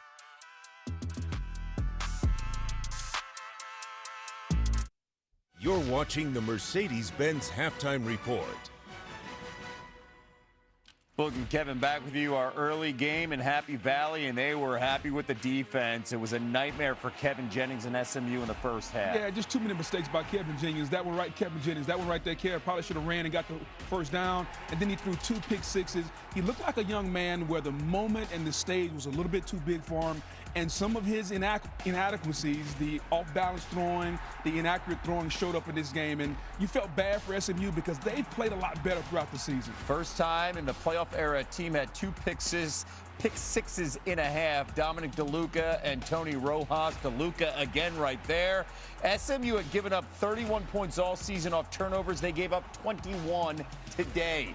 And it was a nightmare in the celebration on the other side for Penn State. Third team to win a playoff game without a passing touchdown, 38-10. And for Penn State, they face Boise State New Year's Eve in the Verbo Fiesta Bowl on ESPN. They're already favored by 11. That's the early line, Boog. No doubt, because you're looking at the physicality of Penn State going up against Ashton Genty. If you can stop the run, you can beat Boise State. And you know that's what Penn State majors in, being physical, especially in their front seven. Defense all stood out. Ahead, we'll get you ready for the primetime showdown in Columbus tonight. The 12-team college football playoff kicks off from an iconic campus stadium. A new chapter to be written. Tennessee clashes with Ohio State at the Shoe. Tonight at 8 p.m. Eastern on ESPN and ABC. This halftime report is presented by Mercedes-Benz. Favorite part of the new playoff, the first round home games. Nightcap tonight, primetime, Ohio State hosting Tennessee on ESPN ABC. The game time temps there in Columbus, below 30. Got the wind gust. This would be one of, if not the coldest game Tennessee's ever played in on record. Holly Rowe on the conditions from Columbus tonight. Here in Columbus, it is 27 degrees, but feels like 19, and I can tell you this weather is going to be a challenge for both teams. I did speak with quarterbacks Will Howard and Nico Iamaleava. Will Howard of Ohio State said the last game he played before transferring here, when he was at Kansas State, there was 6 to 8 inches of snow, so he's not anticipating any problems. Nico Iamaleava is from California, and he said, I've played in cold weather before. It snowed in Knoxville this week. He said he played a 7-on-7 tournament in Nationals and threw a lot of touchdowns, but they lost the game. It will be a factor for both teams as they try to navigate the extreme cold here in Columbus. But I'm told no precipitation, so we're looking forward to a loud, exciting, if a little chilly football game. Holly, thank you so much. Closer look at the quarterbacks, Boog. What will separate these two tonight? Kevin, I'm going to give you a couple numbers. For Nico Iamaleava, the number's 4. He needs 20-plus yard passes. He needs 4 of those. For Will Howard, the number's 0. It's really simple, Kev. He cannot throw any picks tonight. Cannot. Okay. And get Jeremiah Smith the ball, right? Get him the football as much as possible. Okay. This game, again, a reminder on ESPN ABC, just over 2 hours away. They're expecting a lot of orange. Different kind of orange right now, dominating in Austin. You got blue to the house in Texas, up 28-10. The second half coming your way after this.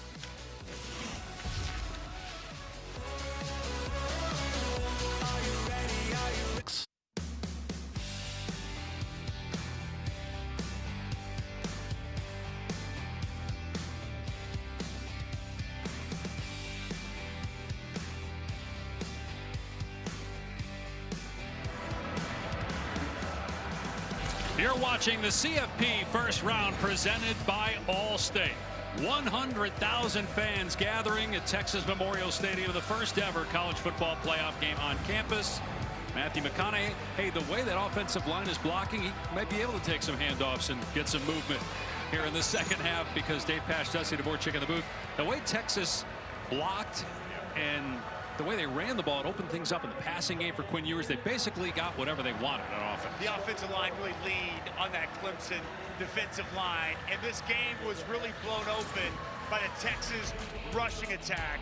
It was Wisner, it was Blue, it was really the guys up front that include those tight ends as a part of that blocking game. 38-yard touchdown for Jaden Blue, and it was Contravian Wisner as well. The got scheme pull out in front. DJ Campbell, Jake Majors paving a path. Clemson has to do something to limit and slow down this Texas rushing attack in the second half. And we'll see what adjustments Clemson can make, and if they matter, because Texas is going to be on offense here to start the third quarter. Our first half stats brought to you or presented by Hims. We mentioned the ground attack, 116 yards before contact on the ground. Most points allowed in the first half this season by Clemson. Look at all that motion, too, that the Longhorns employed. Move guys all around, a staple of Steve Sarkisian's offense. Misdirection, motion, to give you so much to look at. And then offensive line play that's physically been dominant through two quarters. Two new starters on the O-line for Texas to start the second half because of injuries. Incomplete pass intended for Golden. Terrell on the pass breakup. Here's Taylor.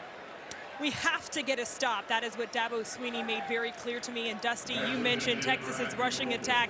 They had 148 yards on the ground in the first half, which is almost as much as Clemson usually gives up per game. So he says that is the biggest focus. And then as for Cade Klubnik, he really liked the way he played, but he said he cannot be taking sacks. And he took a couple there in that first half. Here's Wisner back on the field, pinballing off defenders. And a gain of about 7. Here's Laura. Well, Dave, that's the good news. You see Contravian Wisner back out there after he dealt with injuries at the end of the first half. But as you mentioned, this Texas O-line is going to look different. Jake Majors, the center who is so important to this team, still has not come back out here. And we do see Hayden Connor in as the center. He's a backup center. Cole Hudson in at left guard. And Trevor Gooseby, impressive. He's at right tackle, but guys, he can also play left. He did against Georgia and held up okay in that SEC championship game loss. Ewers finds a wide open DeAndre Moore for a first down to move the chains with Mickens there defensively. A nice job by DeAndre Moore. Just final open space, delayed in his route. Clemson's second level defenders did not identify him in an easy pitch and catch to move the chains. Clemson had an interception midway through the second quarter, returned for a touchdown that made it 21-14. But because of a penalty for an illegal blindside block by a D lineman, Trey Williams, on Jake Majors, hurt on that play, Clemson had to settle for a field goal. Now Ewers dumps it off. Gunnar Helm on the catch out to the 48. Ewers, for the most part, has been very sharp in this game. Just 4 incompletions. One of those was an interception. Well, just one-on-one, Barrett Carter working against the talented tight end. Good route and enough separation created for another nice completion from Quinn Ewers. Wisner dropped by R.J. Mickens at the line of scrimmage. That's going to bring up third down and a yard. Mickens flying downhill from that safety position, making that play right at the line of scrimmage. And Arch Manning coming in here, Dusty. We saw this once in the first half. Usually he's on the field to run the ball. He did not when he was on the last time, and he handed it off. We go Q counter, read zone. And Arch going to throw it his first pass since early November against Florida. Instead, he takes off and breaks a tackle to get the first down. 6'4", 225-pound redshirt freshman, nephew of Peyton and Eli. Well, play action. He stands strong in the pocket, and he sees he's got space on the perimeter. Good strong running from the arm tackle of T.J. Parker. Tries to get him down, but it's going to take more than just a swipe at the leg of the strong running Arch Manning to get him to the ground. Fresh set of downs in midfield. Not a great snap. Ewers got rid of the pass. Oh, a catch by Helm on the screen. A one-handed grab. And a gain of about 15 before he's pushed out by Sammy Brown. Well, once again, they're going to dial up this pressure. Mickens is going to come from depth. And they time this screen up so perfectly. How about the talented one-handed grab there by Helm? Back behind him, brings it in. And a nice pickup. Ewers had little trouble with a snap, in trouble here, and just takes a sack back at the 40-yard line. No surprise he didn't throw the ball away there. He was outside the pocket. It's a loss of 4. Yeah, really surprised there, Dave. He got outside the pocket, could have just thrown it out of bounds. He also had 81 Juan Davis. Looked like he had some space in front, but when Ewers felt the pressure and just elected to go down. These are the little things that have some fans concerned about Quinn Ewers, and can he lead them to a national championship? I don't think anything much I've seen today would give me that concern. Quinn Ewers has been really good here in this game so far. Weisner on 2nd and 14, trying to cut it back. And good play there to get off a block and make a tackle at the 39-yard line by T.J. Parker. We really have not called Parker's name this game very often. He's got 11 sacks and 19 tackles for a loss on the year, but he's been neutralized. They use those hands, get off the block. Nice job on 2nd down. This is a important 3rd down. You kind of wonder with the way they've run it, probably 4-down territory already here to start this 2nd half for Texas.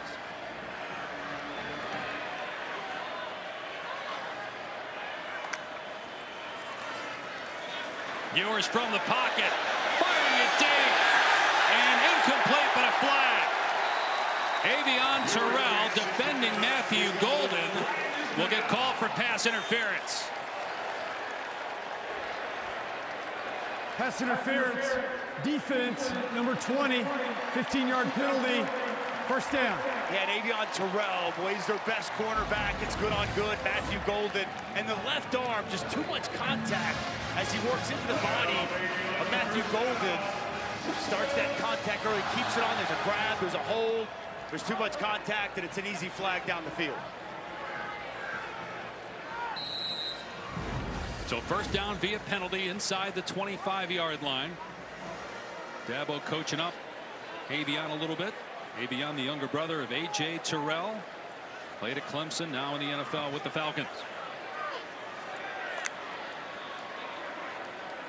Texas's red zone problems have gone away here today. Weisner on the cutback. Inside the 15, inside the 10. Finally brought down by Mickens to save another Texas touchdown. Gain of 19.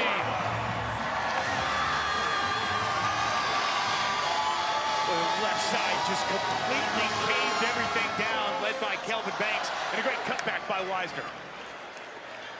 Weisner on the carry was met in the hole by D lineman. Check that. That was Mickens on the stop, but he was able to bounce off and get an extra yard. Kelvin Banks, the Outland Award winner, the Lombardi Award winner, completely caves everything down off that left side. You see the vision from Weisner. And this downhill rushing attack for Texas continues as Arch Manning checks back in the game. 3rd time we've seen him. He had a big touchdown run in the red zone in the win over Texas A&M in the regular season finale. He's got 4 rushing scores on the season. Manning driven down at the 2-yard line by Peyton Page. Nice job by Peyton Page, is working down the line of scrimmage. See T.J. Parker getting some of that penetration inside. Big 55, the veteran defensive tackle with a nice stop right at the line of scrimmage. And Ewers back on the field for Manning. Ewers missed 2 games this season due to injury.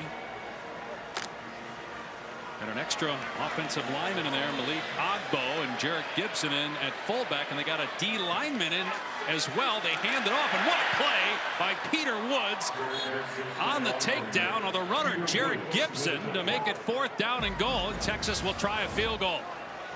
They're going to kick this field goal. Watch Peter Woods just come right down inside immediately, get this penetration, and get a big-time negative play. Good pad leverage, plays the low block, gets in the backfield, It's a big stop for Clemson. Chance to go up 25, which you'd have to think puts the game out of reach. But even with that made field goal, Clemson down 3 scores. Texas in command with 8:10 to go in the third.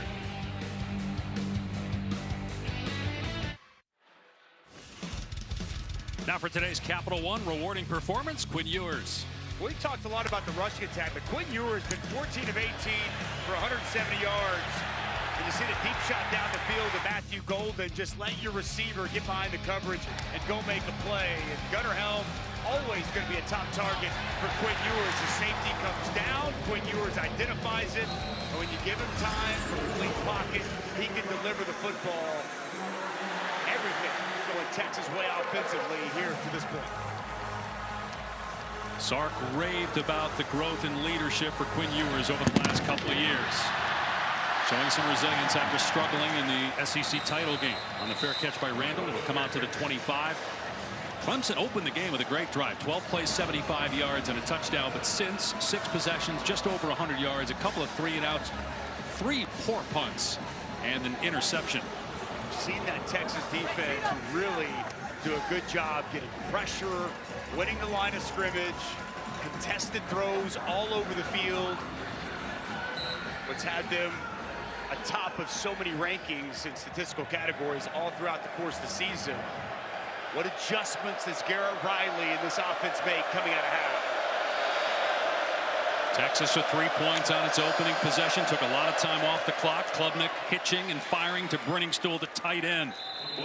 Got a gain of about 8 on the first play for Clemson of the third quarter. It's reminiscent of the opening drive. So coverage from Texas, quick, decisive throw from Cade Klubnik, finding his big tight end in that open spot in the zone.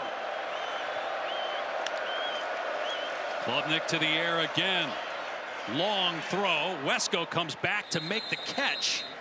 And it's a first down at about the 42-yard line. It is a long throw, as you mentioned, far hash outside to the near sidelines. And once again, really good route and timing from Brian Wesco and Cade Klubnik. Can they get some explosive plays in the passing game to try to get back in the ball game? It's one of the reasons they won 10 games this year. Klubnik stepping up, looking downfield. Instead, he's hit. He gets out of there, and eventually the ball comes out. They have not ruled yet whether he got rid of the ball. It was recovered anyway by Walker Parks, the right guard, and they're marking it back at the 28 for a 14-yard loss. Another timely blitz from Gilbo coming off the edge. He gets the initial pressure, works back underneath the offensive lineman at Clemson, and Cade Klubnik, he's just trying to throw the football. Almost disastrous. Fortunately, Walker Parks able to jump on top, avoiding an absolute disaster.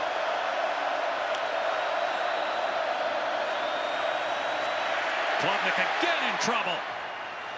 Has a completion out to the 35, but about 15 yards short. 15 yards short of the first down. TJ Moore has been shaken up earlier in the game, back out there.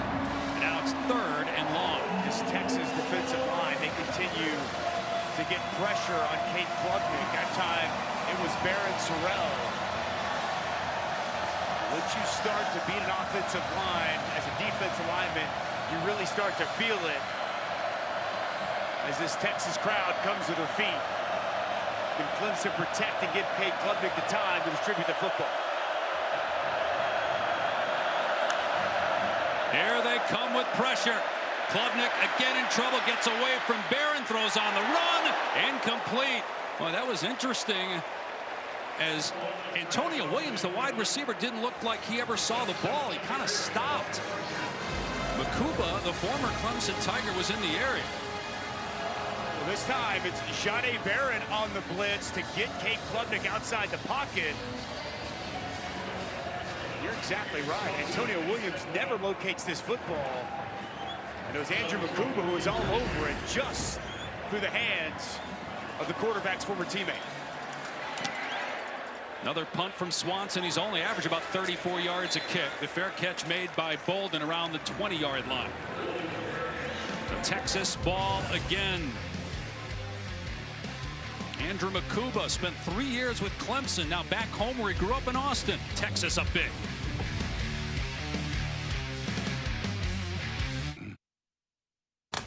Here we go.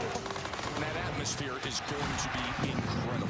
The college football playoff first round concludes tonight. A lot of people think, despite another loss to Michigan for Ryan Day, that Ohio State is the most talented team in the college football playoff. We'll find out starting tonight in Columbus on ESPN and ABC against Tennessee. Those are two very talented football teams. There's no doubt Ohio State is extremely talented. I'm curious, how do they get over that hangover from Michigan? Should be a great scene there in Columbus, but Tennessee, they can run the football extremely well. Dylan Sampson, that defensive line and defense overall is really good. I think we're going to have a heavyweight bout on our hands here tonight. There in the horseshoe. Meanwhile, Texas looking maybe to put Clemson away with a touchdown drive. Up by 21. And Jaden Blue straight ahead into the arms of Woods and Page for a short gain. This job by the Clemson defensive line, getting off of blocks, winning the line of scrimmage. A little change for Clemson. Now Peter Woods has worked out to defensive end. They got a little more size and girth out there. Going with essentially 3 defensive tackles. You've got Page, Capehart, now Woods. All 3 guys over 300 pounds on that front for the Tigers.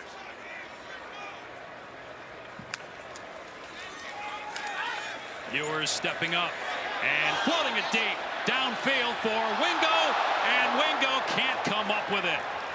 Ashton Hampton, true freshman corner, in there at the last second, it looked like, against Wingo. They love Ashton Hampton, and his role has continued to increase and increase. Excellent growth. He gets his hand in here at the right time. A little contact before it gets there, but rakes over the hands and creates the pass breakup. Wingo unable to bring it in.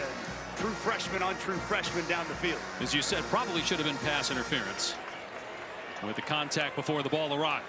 Now it's 3rd and 9, a must-have defensively for the Tigers, and Ewers trying to set up a screen, and Woodaz broke it up. Incomplete pass. Wisner, the intended receiver. Boy, Woodaz has made some key plays on 3rd down today. Wade Woodaz is smart, and they had to be good with their eyes and know exactly what they were seeing. Watch Wade Woodaz. He's going to work over the top, read this perfectly, and get a big stop for this Clemson defense. Trying to just set up the running back screen. How many different screens have we seen throughout the course of the day? Wade Woodaz with excellent recognition and making a play. So Michael Kern will punt it deep to Antonio Williams. Clemson's defense able to get off the field. Williams under it. Made the first man miss. Juking in the hole and getting out to the 45. Tigers trying to hang around. They're down 3 touchdowns, but they're not going out without a fight. Big play from Wade Woodaz as the Clemson defense gets a stop.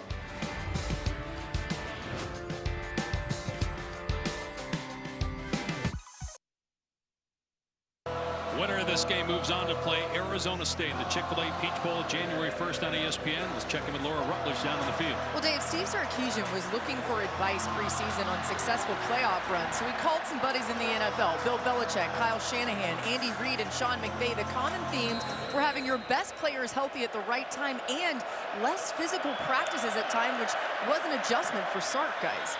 And Sark did spend a little time in the NFL with the Falcons as their offensive coordinator, as Adam Randall gets maybe a yard or 2. And it's a delicate balance, right? Because, and he knows, being with Coach Saban, you got to practice physical to be physical, but you want to have your bodies healthy at the right time of the season. And he's been pushing all the right buttons, because if one thing we've seen from Texas today, it's a physical football team. Klubnik, downfield pass. Brennick's doing a great catch, stabbing it at a 27-yard line. Gain of 28 on the play.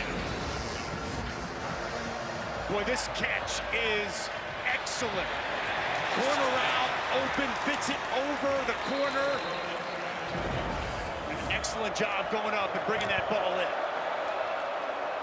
Klubnik dumping it off, and Randall couldn't handle it. That was a forward pass, so incomplete pass. You had called for this last possession. They need to hit some chunk plays, some vertical plays down the field. Watch the 6'6" tight end fully elevate. Wide stretch, the catch radius, the strong hands, and a very important completion down 3 touchdowns. Phil Maffa has not returned, battling that shoulder issue, so rotation of different backs, including Adam Randall as a wide receiver who's touched the ball as a running back and dropped the ball on that last pass. So 2nd and 10.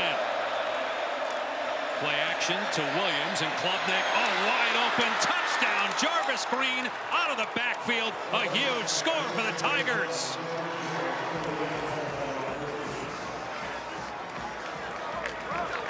First career touchdown for Green, and it comes in a playoff game. Well, Garrett Riley said that he's got great hands. Watch him come out of the backfield just on a wheel route and come up. And it's the safety. It's Michael Tapp who cheats inside just enough. He comes inside over Brenningstool. Nobody there with the running back out of the backfield. And a big-time touchdown for Clemson here late in this 3rd quarter. 2 touchdown passes for Klubnik. That's an achievement when you consider that coming into today, Texas had given up 4 passing touchdowns all season. And with the extra point, late 3rd quarter, Clemson not done yet. Defense got to stop. The offense paid it off. Touchdown for the Tigers.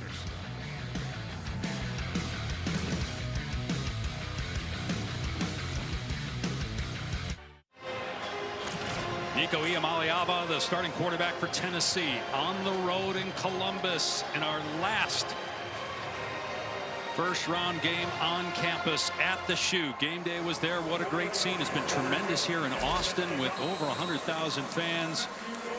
Never experienced anything like this with these first-round playoff games on campus. Great scenes in South Bend and State College as well last night and earlier today. Touchback.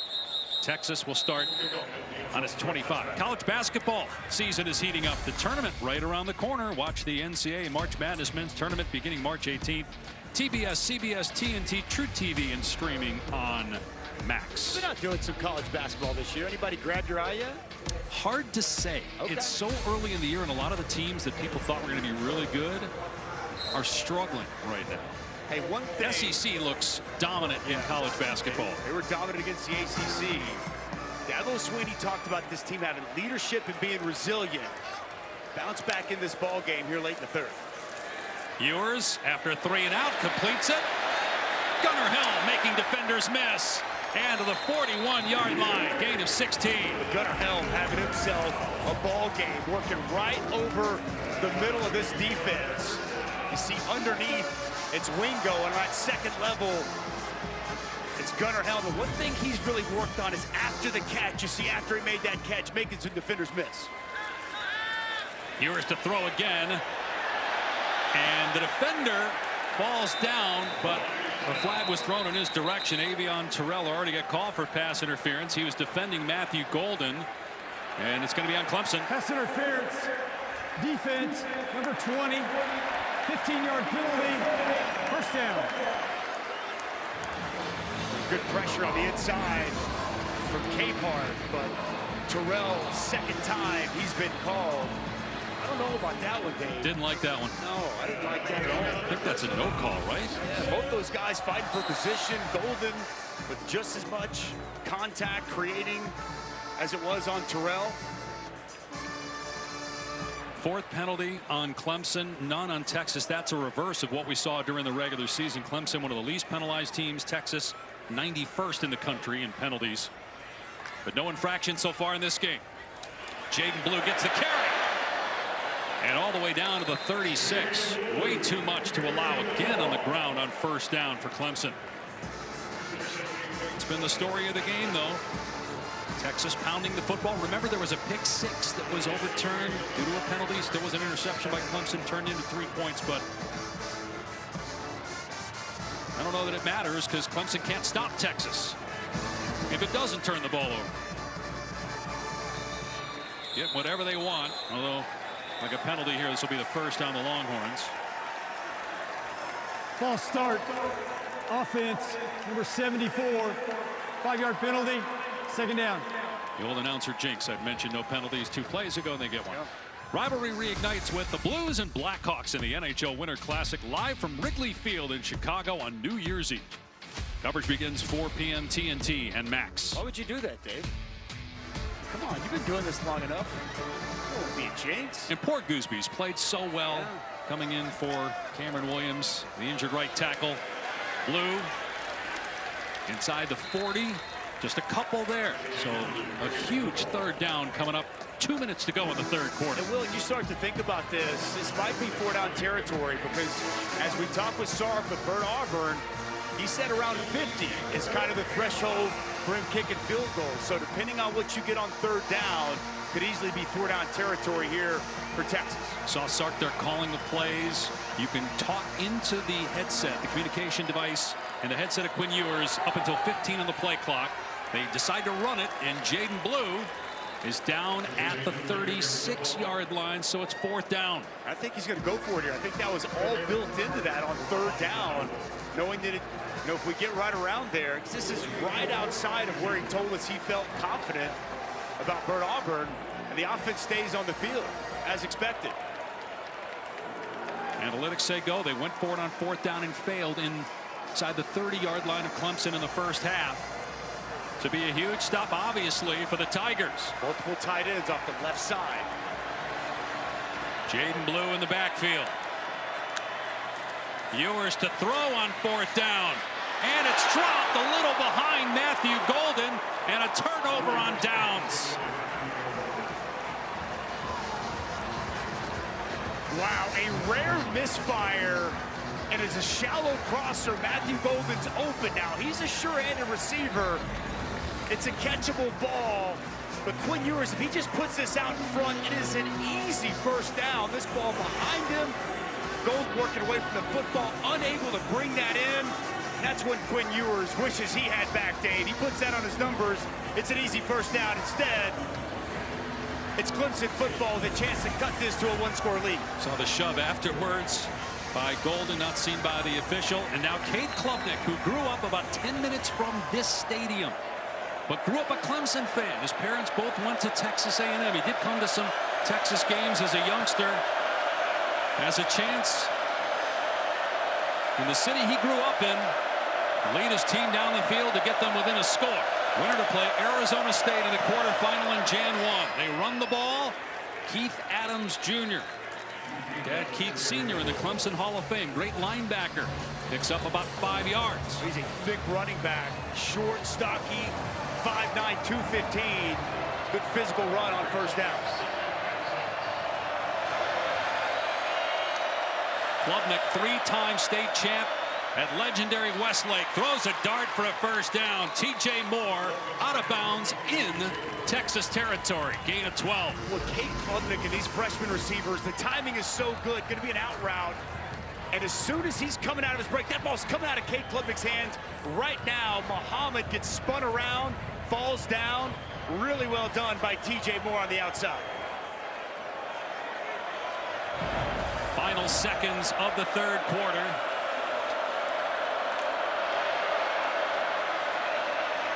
Klubnik taking a shot and overshoots his intended receiver Wesco, and that ends the third quarter.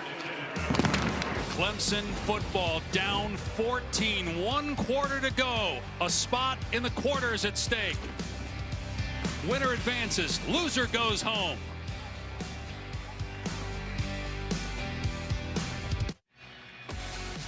You're watching the CFP first round presented by Allstate.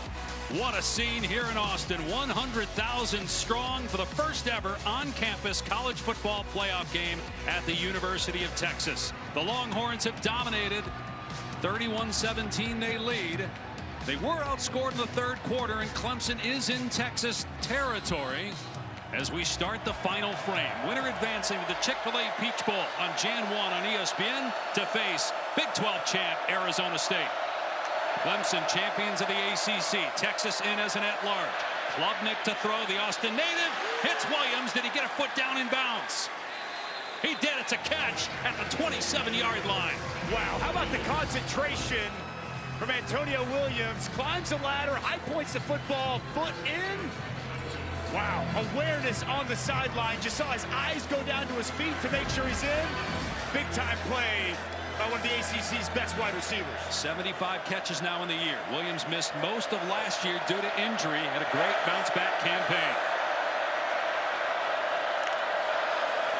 Another pass play. Everybody covered. Klubnik finds an open receiver for about 8 yards. It's TJ Moore.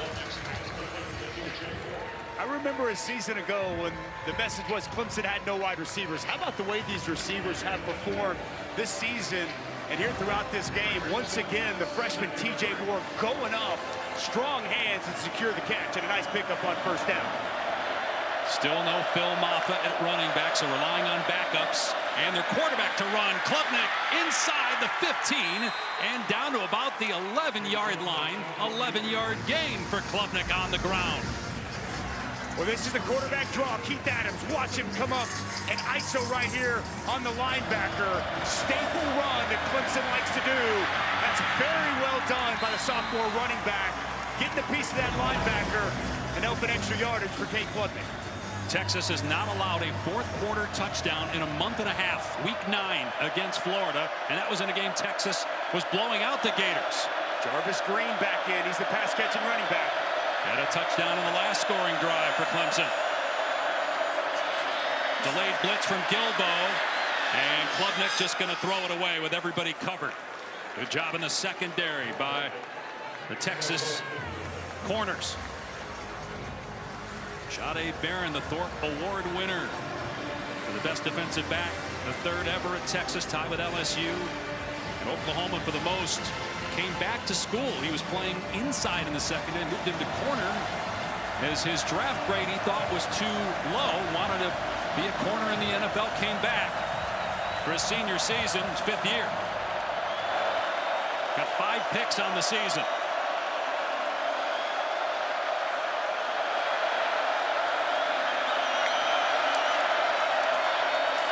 Adams with room off the left side. Stood up, but still fighting, and they blow it dead at the 4. 3rd down and a couple. A nice perimeter run there. Good blocking out front by Jake Brenningstool. That time Adams able to get to the edge of the perimeter, setting up 3rd and very manageable here for this Clemson offense. 4 down territory, you would think at this point of the game. Cade Klubnik as a runner, putting the ball in his hands.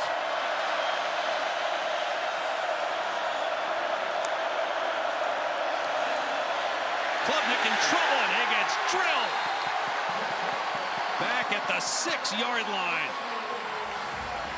Vernon Broughton was there for Texas. 4th down. Yeah, Vernon Broughton, Alfred Collins. We hadn't called their names very much, but watch the 2 big men inside getting work done.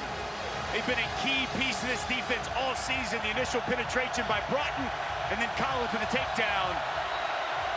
And Clemson feeling like they've got to go for it and get a touchdown here in this spot. They just lost 3 yards on 3rd down, so it's 4th and 6. Antonio Williams in the slot. They can get a 1st down without getting a touchdown.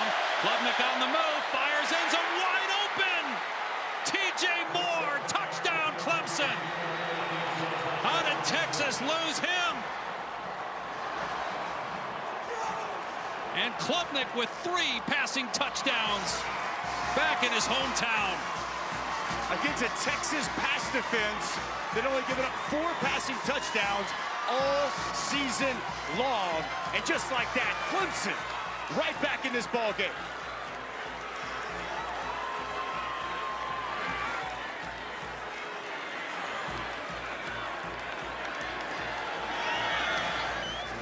Hoser makes it 31-24 with 11:43 to go. Penalty marker is down. Dabo Sweeney has been offside. Defense number 24. Penalties decline. The score is good. Dabo Swinney been in this position a lot. 7 college football playoff appearances, second only to Alabama. But they missed the last 3 years, back in it this year and in the game again.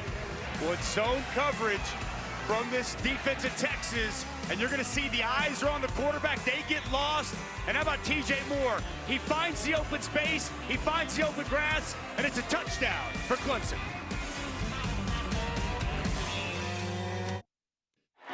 Still got a ways to go, but the largest comeback in CFP history by Georgia against Oklahoma, 17 points. And Clemson was down 21, back within 7 with a ton of time left. Cade Klubnik, the hot hand. 3 touchdown passes.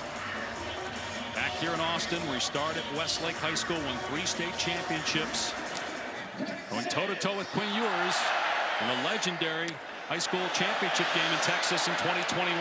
What interesting decision there by Matthew Golden to bring it out 5 yards deep in the end zone, and he doesn't even make it to the 20-yard line. Well, it felt like Texas was completely pulling away with this game when they were up 21. But Cade Klubnik, he says, not so fast, my friend.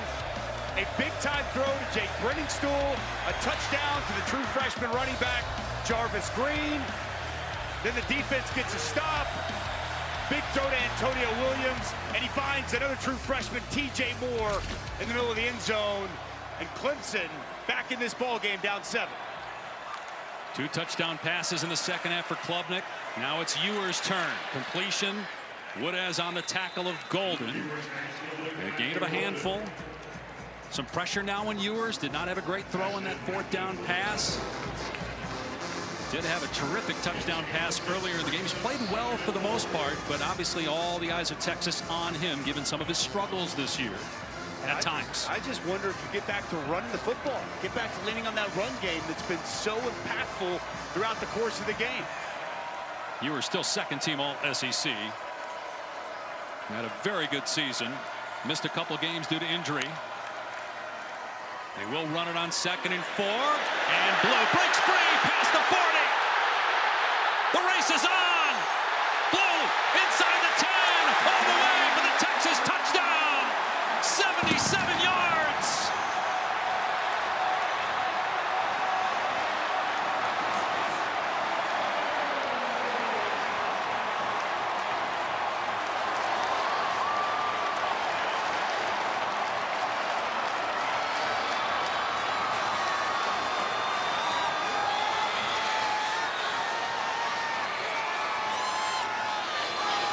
Well, you called for them to go back to the ground game that was so effective in the first half.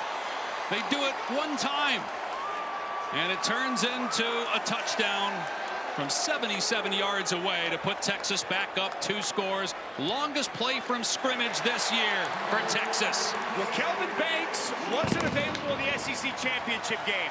The Lombardi and Outland Trophy winner is available today. Watch this man getting work done and getting up on the 2nd level and paving a path for Jaden Blue.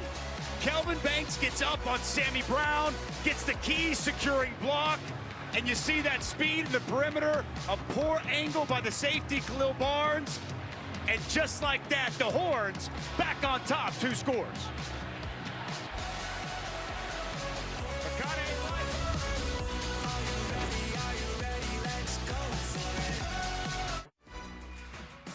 The College Football Playoff First Round is presented by Allstate. You're in good hands. And 100,000 loving the light show here at TKR Texas Memorial Stadium.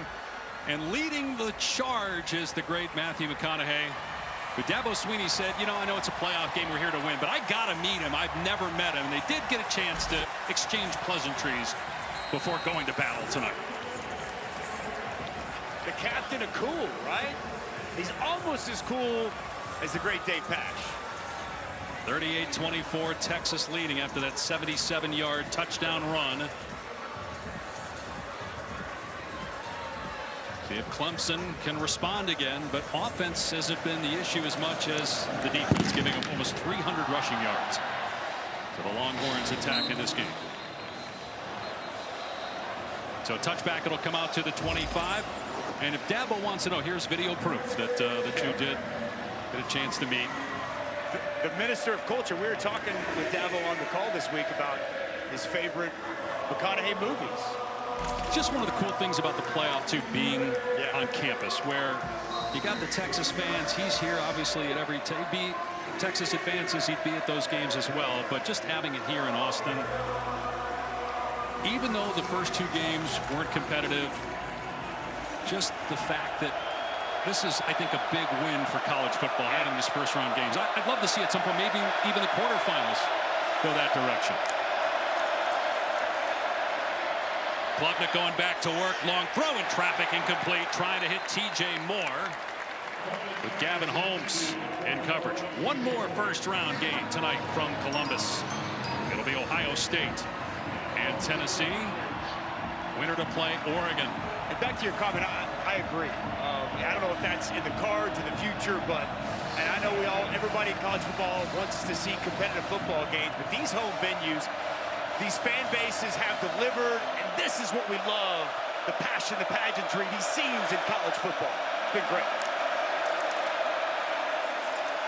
Klubnik going for more again, wrapped up immediately at the 30-yard line by Barron. They'll pick up about 5 or 6. Third down coming up. This crowd coming to life, getting on their feet. An important third down. Clemson has to match that 70-yard touchdown from Texas. Second straight year in the playoff for Steve Sarkisian's team. They lost in the semifinal last year to Washington, trying to get to the quarters and beyond. If they win, they played Arizona State in the Chick-fil-A Peach Bowl January 1st. Klubnik from the pocket, lobbing it. There was some contact, but what a dime. Pulled in by T.J. Moore inside the Texas 40-yard line. And this is with pressure in his face. Vernon Broughton's going to be right in the face of Cade Klubnik. How about the touch on this football? T.J. Moore gets past the coverage of Muhammad. That ball could not have been placed any perfect for Cade Klubnik. This is big-time stuff from the Clemson quarterback. 29 yards to Moore.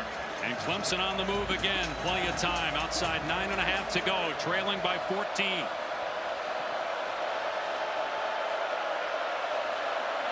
Play clock inside of 5 seconds. Klubnik stepping up, and the pass way off the mark. Hard to tell if that was a forward or backwards pass. If that's a backwards pass, that's a loss of about 3 or 4, but it's ruled a forward pass and incomplete. Looked like he was moving forward. He kind of takes a shot as he tries to deliver that jump pass by Trey Moore off the edge. Climbing, stepping up in that pocket as he throws that ball. Ooh, shot to the face there that time. The head there from Trey Moore. Fortunate, didn't draw a flag.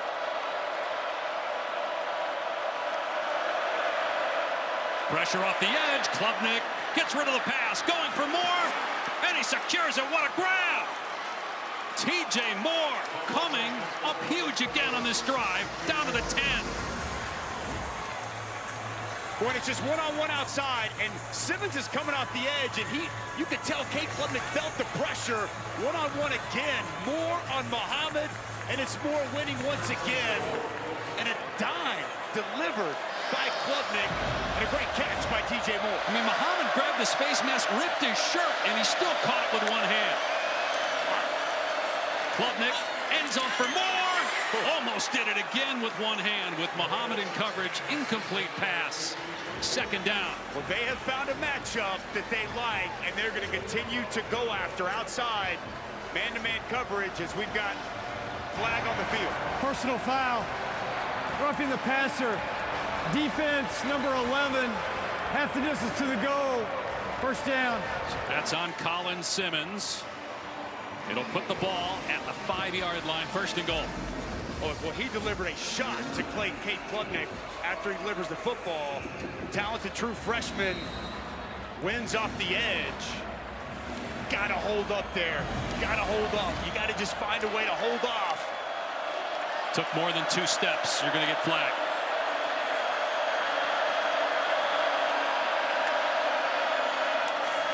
Klubnik over the middle, Wesco could not make the catch.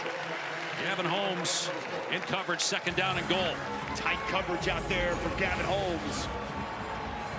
Wesco trying to win inside on a slant, little delay. That's really good tight coverage from the outside on Gavin Holmes.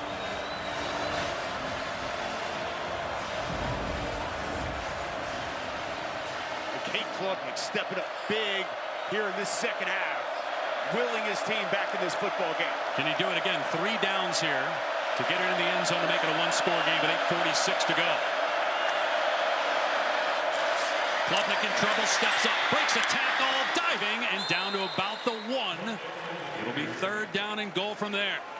It's a design quarterback draw, running back up, isolating on the linebacker. Gets him right there around the 1-yard line. Change of personnel, big personnel coded now, Dave. 2 downs to get it into the end zone from the 1-yard line. Kate Klubnik, 3 passing touchdowns on the day. And we've got a timeout. Clemson having to use one there. Would love to have saved that for late game, but Dabo has to take it there.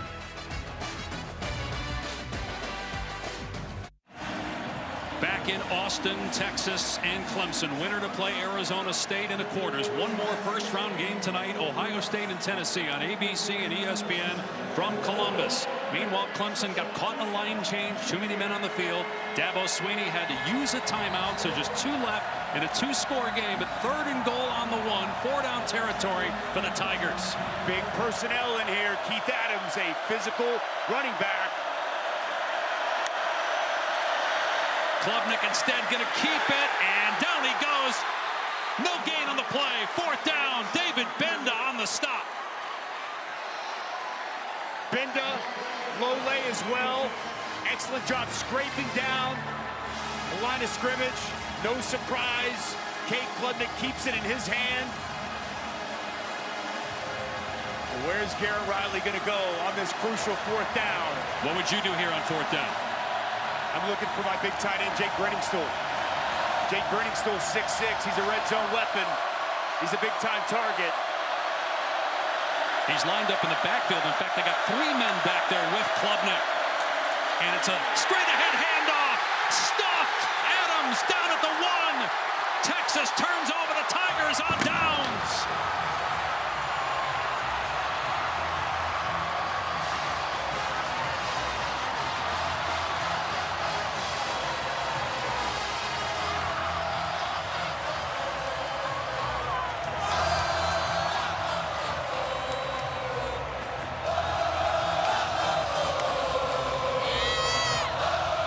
Well, this Texas defense has led the way this entire season. And what a huge stop on the goal line of Clemson. Knocking on the door, and it's Big Bill Norton inside. Watch him win. Right at the point attack, you'll see Barron Sorrell off the backside, but it's Bill Norton winning at the point of attack over Parks and stuffing Keith Adams at the goal line. Texas not out of trouble yet. Getting out of the end zone barely is Jaden Blue. No gain, got back to the line of scrimmage. Clock is moving, though. Next snap will come inside. 7 minutes to go with Texas still up 14. Just got to get some breathing room here. Give yourself some space if you're Texas. Obviously start to really bleed that clock. Shrink this game best you possibly can. Every second important that you can milk off that clock. There's a lot of trust in Quinn Ewers. We'll see if they let him throw it here, if they just try to run it again.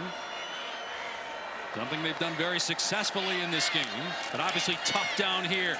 Ewers will throw, lobs it, and the pass is incomplete, but a flag. Another pass interference call coming on Avion Terrell. It'll be his 3rd of this game. In coverage against Wingo.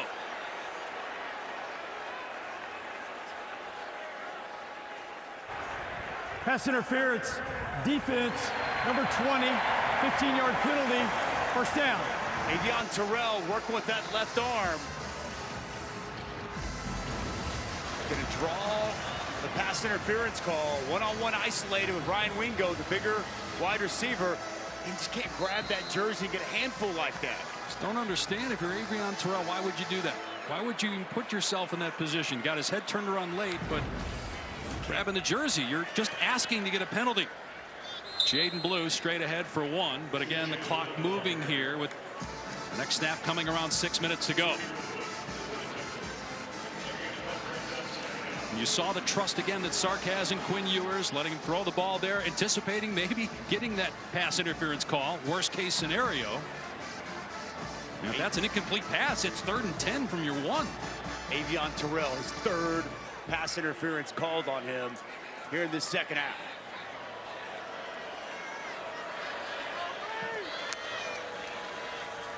Ewers to throw. Stepping up, climbing the pocket, and now crunched at the 18. Let's check it with Laura.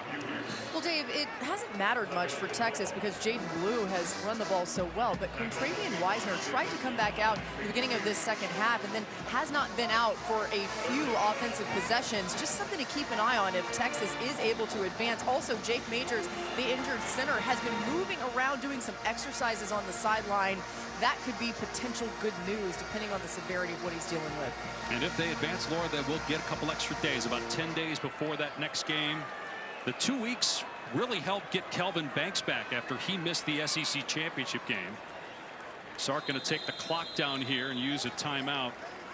5:13 to go in a critical 3rd down. Coming up for the Longhorns.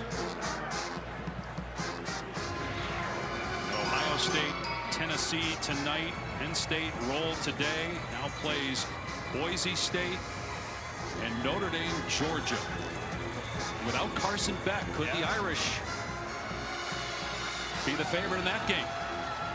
I think that is a coin flip game, and it's going to be fantastic down in the Big Easy. 2 outstanding defenses, 2 physical rushing attacks, and I think with Gunnar Stockton at quarterback, that's what we're going to see Georgia lead into, kind of like they did in the second half against Texas in the SEC championship. And with Penn State throttling SMU and now playing a Boise team that many think aren't as good as Penn State. I think that's going to be fascinating. I mean, you know, that Boise State team played Oregon so well early in the season. Ashton Genty's been phenomenal. How will he stack up against that Penn State defense? They got a bye because they're one of the top 4 highest ranked conference champs. That's why they're there, and Penn State is lower than them. Ewers to throw on 3rd down and long. Has a ton of time. Everybody covered. So Ewers finds Blue underneath. It's going to be close. Right at the line to gain. Looks like he has enough by about a half a yard. 1st down, Texas. Well, this is really good by Quinn Ewers. He allows Jaden Blue to come out of the backfield, come open. Terrell's in no man's land at corner. He continues to sink. He doesn't drive on the flat. And it's an excellent find by Quinn Ewers and an important 1st down here late. That might be the killer, because now you can continue to milk the clock in a 2-score game instead of maybe Texas having to punt. Clemson getting it with 4:45 left. 2 timeouts. Remember, you get the official 2-minute timeout as well now. They keep it on the ground with Jarrett Gibson. Splatters the pile at the 30, gain of 3. Next snap will come inside 4 minutes here for the Longhorns. That's a lot of trust in Jarrett Gibson, the true freshman. He's talented, he's thick. He's talking with the running backs coach yesterday, Tashard Choice, who's done a sensational job with that room, and he says he calls him Baby Rhino. But he had some fumble issues earlier in the season, trusting him here late in this crucial juncture of the game.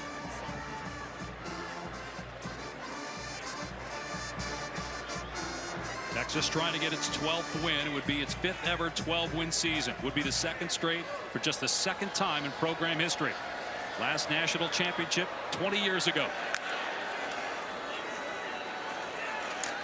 Good job that time up front by Clemson as Gibson is taken down by Woodaz and company. So 3rd down. Obviously another crucial 3rd down. You start to kind of think about Dabo Swinney not going to start to use his timeouts just yet. Texas here in this 3rd down. I'd expect they're going to put the ball in Quinn Ewers' hands and let him get another 1st down. And if they get another 1st down, start to look at the possessions and the time left. And taking about 4 minutes off the clock. That 4th down stop at the 1 happened with about 7 minutes to go.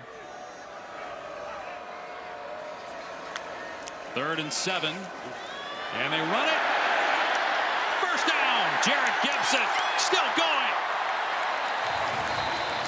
Finally brought down at the 49-yard line. A gain of 25. Well, how about this? How about Trevor Groosby? Outside, he's going to get a key block. The redshirt freshman who's had to step in 2 weeks ago in the SEC championship to play left tackle for Kelvin Banks, who is injured. Tonight he's had to step in for Cameron Williams and getting a key block on another first down that continues to get Texas that much closer to the next round of these playoffs. 280+ yards on the ground in this game. 289 right now for Texas. Here's Gibson again straight ahead. That should take us down to the 2-minute timeout if Gibson's ever tackled. They finally blow it dead after a 5-yard run. Texas 2 minutes away from advancing to the quarterfinals. Up 38-24 over Clemson in this first ever college football playoff game on campus in Austin.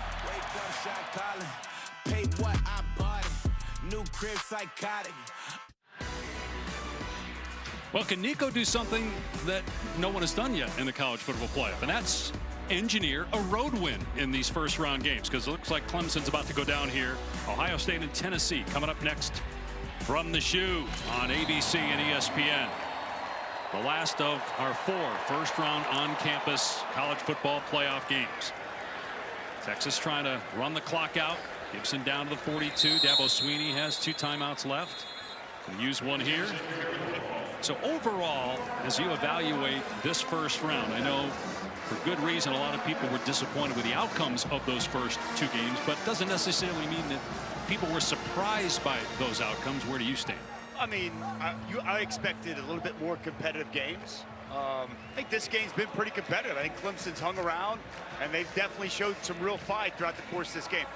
For me, the biggest thing is, can we just enjoy this first round of playoffs? Because everybody wants to get upset. Everybody's up in arms last night. Everybody's up in arms this morning. You know, we talked to Greg Sankey before the game, and he said, this is good. It's going to get better. Yep. What about we get through a round of playoffs, or maybe an entire playoff system, before we throw our arms up and start to bellyache and be all upset? Do I expect changes and it to be better? I do. And I think especially with seeding, that's going to come very, very soon with these playoffs. 3rd down and 2. Clemson trying to keep slim hopes alive here by getting a stop. Gibson on the cutback. 2nd effort. 3rd effort. 4th effort. Finally tackled. It's going to be close. How about just the toughness, grit, no quit. And this young running back, Jared Gibson, refusing to go down, continuing to churn the legs, push, fight, whatever he can. I think he got that first down.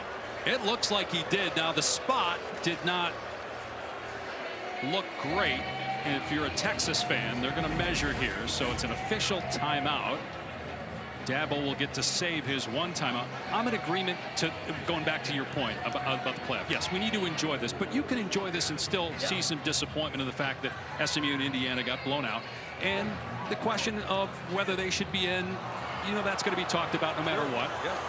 The bottom line is, it is for 4th down, is you can't just pick the teams before the season. Right. And that's, I think, what ultimately people aren't saying that, but you're kind of in a way indicating that the teams with most NFL players and the best teams that you think going into the year are automatically better than the team that wins 11 games, like Indiana did. And SMU, which had a chance to win the ACC championship game, did not. So a short 4th down. I agree with you on the buys. I think at some point we need to just have the best 4 teams get the buys, not the 4 highest conference champs. Very seldom do we actually agree. I like that, Dave. So again, this is critical here, because if it is 4th down, you got a decision to make. Sark's gone on 4th down twice and did not get the first down. I think there's a chance, especially when it looks we just showed, right there and where the ball's at. We had a really good look at it. It looked as if That final effort, that ball is over where the first down yardage is needed. So when did the whistle blow? Did they rule right, forward? I mean, right, that's a great look by our camera guys. Excellent job all night. These stellar looks we've had. It does look like you could still, sometimes you can't see the ball and then you can't overturn call on the field, but to your point, you see it right there. And it certainly looks like it's at the 39. So at least closer than where they have it spotted right now.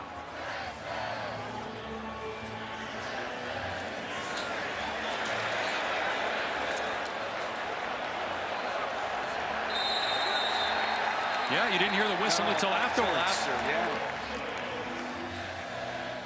I'm with you. I think that's a first down ball game.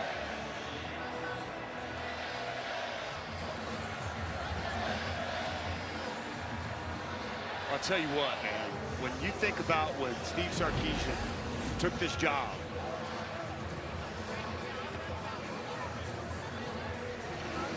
and the state of the offensive line in particular, when he took over, and he brought Kyle Flood with him. We did a great job to Alabama.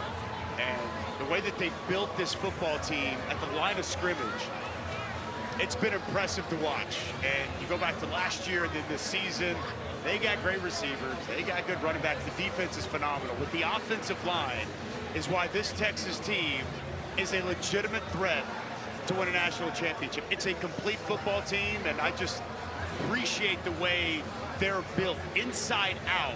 And that's been on full display here throughout the course of this ballgame. To your point on line play, back-to-back winners of the Outland Trophy. After review, the ruling on the field stands. Please reset the clock to 1:46.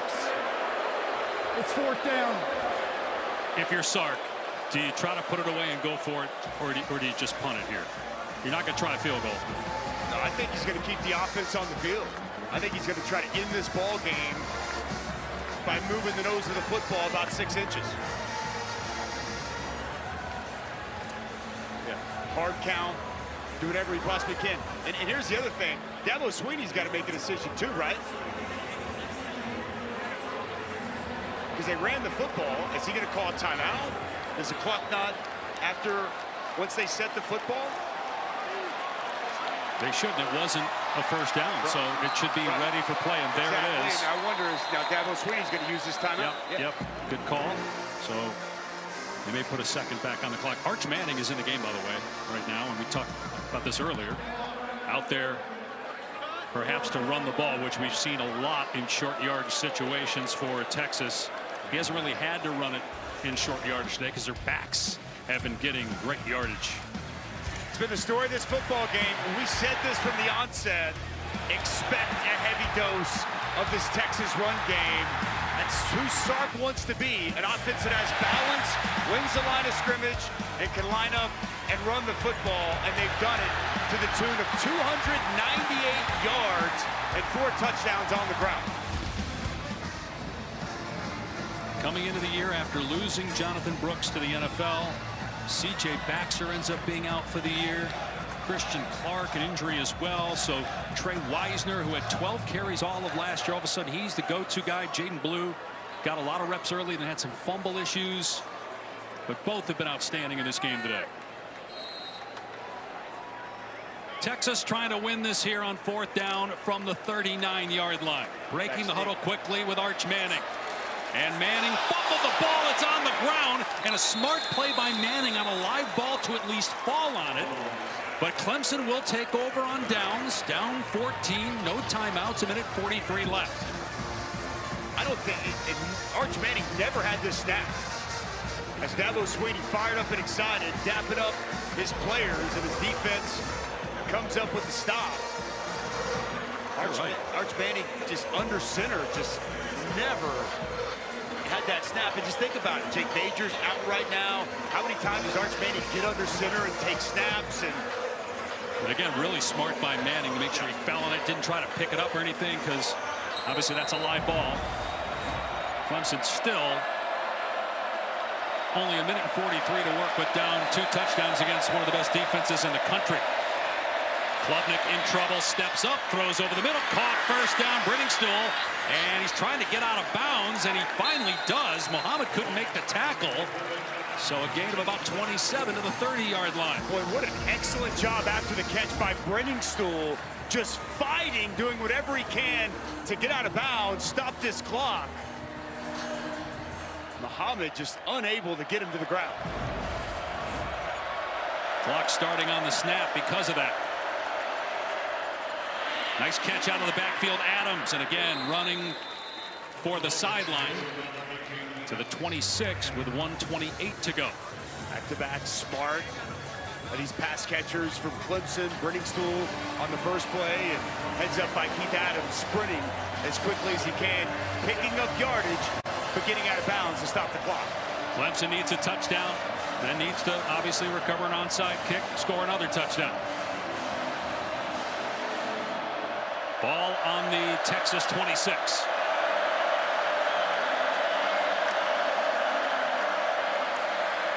Klubnik over the middle in traffic and through the hands of Brenningstool. Michael Taft was in the area for the Longhorns. With Michael Taft, eyes on Cade Klubnik, the former teammates.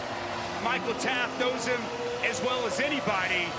Jumps this route. I think he gets right in the view of Brenningstool, makes it tough for him to see that ball into his hands.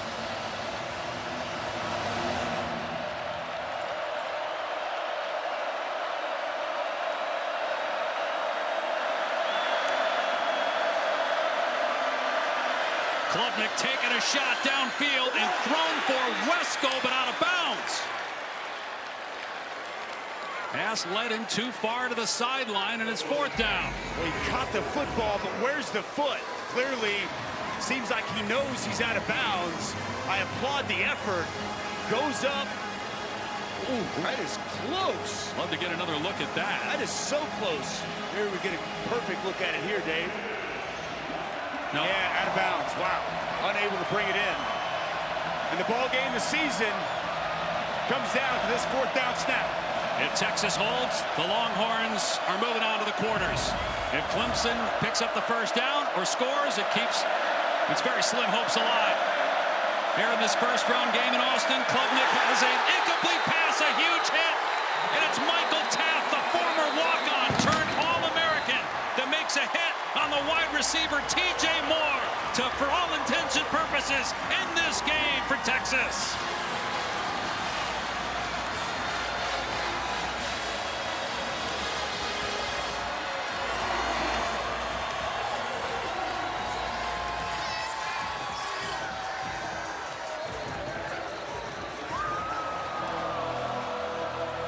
Michael Taft.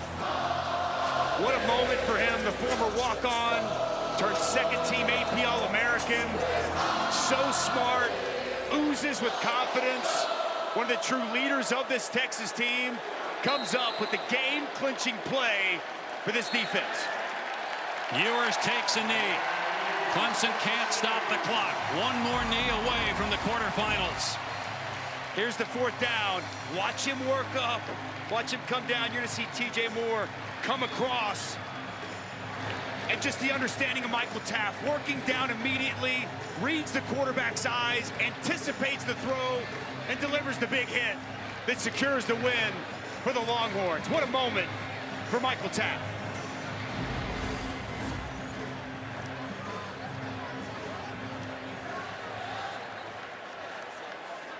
It'll be from the Big 12, Arizona State against the SEC. Texas Longhorns in the quarterfinals at the Chick-fil-A Peach Bowl in Atlanta. Texas 38, Clemson 24. Win number 12 for the Longhorns.